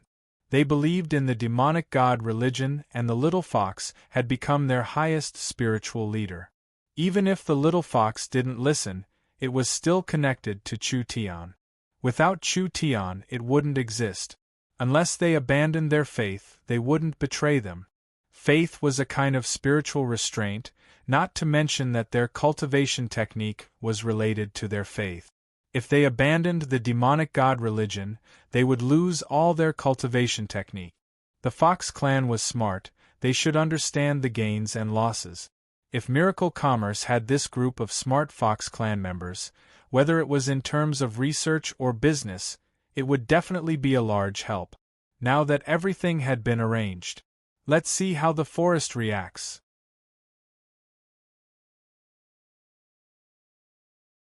Chapter 8:13. Chu Tian took the initiative to scatter the flames. These were several spirit beasts. To be more accurate, they were several fox spirit beasts. It's said that this race was one of the smartest of the spirit beasts. The fox race did not have strong physiques, so they could not cultivate body tempering or close combat cultivation technique. However, they were very good at controlling certain kinds of energy. These fox race people gave Chu Tian a very strange feeling. There was a total of 4 of them, 3 males and 1 female. There was a fox race old man and 3 fox race youth. The fox race's beauties were also very famous. Although the fox race were spirit beasts, they were just like the rabbit race. Their appearances matched the mainstream aesthetics of the continent, and they were different from the pure elves. The fox race women were more wanton, and the fox race was very realistic and vain. They worshipped money, power, and strength, but it was because of these characteristics that the fox race was liked by the human nobles. It wasn't that Chu Tian had never seen the fox race before. Actually, back in South Sky City, he had seen the fox race slaves in the Corpse Valley's black market. However, the fox race people in front of him were wearing very strange clothes. They were wearing large white robes and holding strange staves in their hands. There was a mysterious symbol that was different from the mainstream runes of the continent, but it was filled with power that covered their robes and staves. "Who are you?" A fox race youth came out and scolded. "Why are you injuring the spirit monkeys?" This was most likely a local. But was he an idiot? These damn monkeys sneak attacked father. Was he supposed to just stand here and let them hit him? Chu Tian looked at the old man in the middle. This old man's aura was very deep. Perhaps he was not a normal person. Actually, in the depths of the Forest of Chaos, even if it was a small tribe, Chu Tian did not dare be careless. After all, a small tribe that could survive here would not lose to a large tribe. Misunderstanding, it's all a misunderstanding. Chu Tian sheathed his sword. A strong dragon could not suppress a local snake. He was going to be the city lord here in the future, so it was best if he didn't offend these locals. In order to show his respect and friendliness, he deliberately used the spirit beast language to say, "I am just a traveler that came from afar. This is my first time here and I'm not familiar with this place, so I accidentally entered this place. If I have disturbed you, I will leave now." "Grandfather, this fellow is so sneaky. He definitely isn't a good thing. Another young fox said to the old man beside him, I think he's most likely a spy sent by the druids and shamans. How about we lock him up and interrogate him first? Druids, shamans? Chu Tian's eyes flashed with a strange glow. He had seen these two terms in ancient texts, but he never thought that he would see them one day. This made Chu Tian a bit surprised. But these ancient sects, did they still exist in this era? The old fox man clearly saw Chu Tian's strange gaze. How could a foreign traveler know about the druids and shamans? Don't you feel like you're trying to cover it up? This was really a misunderstanding. The current situation is very tense. I would rather kill the wrong person than let them go. The old fox man gave an order to the foxwoman beside him in a low voice. Dolores, go and take him down. The oldest of the three young fox youths, as well as the only female among them, walked out. This woman had a full figure and a head full of silver-white hair. She looked around 24 or 25 years old in a human's age, just in the middle of growing mature. The fox race's unique charm made her look even more enchanting. This really is a misunderstanding, you don't need to be this nervous. Chu Tian looked like he had a headache. I don't like hitting women. Dolores did not waste words and took out a bottle filled with incantations from her chest. Chu Tian could not recognize the strange incantations, but from the style, it seemed to be quite ancient. Perhaps only the young miss would be able to recognize it. But what attracted Chu Tian's attention was not the incantations on the bottle, but rather the thing inside the bottle. It was a ball of purple soul energy. A small bottle could contain soul energy? These natives weren't bad. Dolores held the bottle with both hands and devoutly said, Great demonic god, please listen to my call and bestow me with great power. The small bottle quickly lit up and Chu Tian knit his brows. This was the first time he had seen a move that even he could not understand. The bottle cap was suddenly pushed open by a burst of energy. The soul dispersed evenly into the air, and Dolores seemed to be focusing on elemental energy inside. The originally transparent soul body was like an empty water bottle that was suddenly filled, and it finally transformed into a huge green creature. It landed on the grass, and a wave of fiendish aura pervaded the air. This was a 6-meter-tall praying mantis. It looked like it had material form, but it was not a spirit or a real life form. It just existed in a special form between the two. Chu Tian was stunned. Soul's secret technique? Undead's secret technique? No, it didn't seem like it. What kind of strange move was this? While Chu Tian was in a daze, the mantis waved its arms and 2 green energy blades quickly flew out. Wherever they went, 2 deep marks were left on the ground. Chu Tian had no choice but to cut down with his sword again. The netherworld sword released a strong flame and the energy blades were cut in half. The mantis flew into the air at an extremely fast speed. The 2 green blades were like a wild storm as they wildly chopped down. Chu Tian quickly waved his sword left and right to block. In just a breath's time, the blades clashed several dozen times and the sharp sword Qi destroyed the surrounding trees. This thing was not weak. It was at least in the peak 9th awakened soul layer. Chu Tian did not want to offend these locals, so he did not release his source spirit and did not use his full strength. If this young foxwoman had this kind of method, then how strong was the old man behind her? Even if he used his full strength, he might not be able to defeat her. This kind of situation was a bit disadvantageous to him. The Fox Clan youths saw that the illusory mantis could not take down Chu Tian after a long time. They immediately took out a whistle from their chest and blew on it. The vigorous spirit monkeys came back. Take him down. This mantis was a bit strained. If all these damned monkeys attacked together, it would be a mess. Fox, what are you looking at? It's time for you to make a move. The little fox stretched out its claws and yawned. Then it casually took a deep breath and the incomparably fierce mantis body suddenly exploded.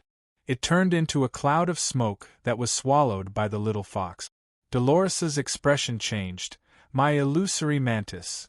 The little fox suddenly spat out the soul it had sucked into its stomach. The soul turned back into a giant praying mantis, but it was different from the energy praying mantis from before. The praying mantis that the little fox had summoned was completely solid. It was almost exactly the same as a living phantom mantis. Its aura, strength, and abilities were all perfectly similar to the illusory mantis when it was alive. This was simply a living creature. At the very least, it was several times stronger than the one summoned by Dolores. As for the surrounding monkeys, the little fox's eyes flashed with disdain, and it suddenly jumped into the air. Its small body instantly turned into a large fox as it landed on the ground. Its 3 white furry tails swayed behind it, and its 2 eyes released a strange green glow. An invisible energy was released. The spiritual monkeys that were prepared to attack Chu Tian trembled. When they landed on the ground, their eyes had all turned green. It was clear that their minds had been controlled. They all lined up in front of the fox, obedient as if they were the fox's pets. The fox proudly licked its claws and looked at the fox clan members with a condescending gaze. Its gaze clearly said, "You clowns, you still dare to use this kind of insignificant skill in front of this fox?" Chu Tian was stunned. Damn it, when did this fox become so powerful? When the mantis was summoned, it was already close to the true spirit realm. As for the several white spiritual monkeys, they were all at the 7th to 8th awakened soul layer. Chu Tian also noticed that when the little fox first transformed in the southern summer country, it only had 2 tails, but now it had 3 tails. From a 2-tailed fox to a 3-tailed fox, did this mean that its strength had increased by a level? The food it ate in the Flower Fairy tribe was enough to make several true spirit realm experts. Now it seemed like it wasn't completely wasted. Not only were the Fox Clan youths shocked, even the calm old fox man's eyes almost popped out. He shouted with a face filled with excitement, "Demonic God, it's the demonic God, it's the great demonic God." The old fox man excitedly kneeled down. The 3 Fox Clan youths also had shocked expressions on their faces. This mysterious fox's strength and appearance was very similar to the legendary king of 10,000 demons. Could it be that the demonic god had returned to this world? The little fox's eyes were filled with suspicion. It did not know what these fellows were doing. Quickly go. Immediately inform the others to welcome Sir Demonic God. With the demonic god's descent, our sect will prosper. After a few minutes, several thousand Fox Clan members wildly ran out. When they saw the little fox, they all knelt down on the ground and shouted, "Long live the demonic god," their faces filled with devotion. The little fox did not understand what was happening at first, but with its intelligence, how could it not understand? These fellows clearly worshipped it. Since they worshipped this fox, how could this fox not accept it? The old fox man excitedly said, "We didn't know that the demonic god had descended. We have offended you. We ask the demonic god to forgive us." These Fox Clan members all looked at it with fanatical expressions. The little fox gave a snort, not used to this kind of scene. Chu Tian did not understand what was happening, but these Fox Clan spirit beasts seemed to worship this damn fox, so it saved him some energy. He immediately walked forward and said, Everyone, I've already said that this was a misunderstanding. Since this damn fox, this demonic god is someone you know, that means we are not enemies." Right. Quickly invite the demonic god into the temple. We will use all of our clan's power to worship the demonic god. You're tuning in to the Phoenix Knights YouTube channel. Don't forget to subscribe and join us on this journey to catch the most captivating stories.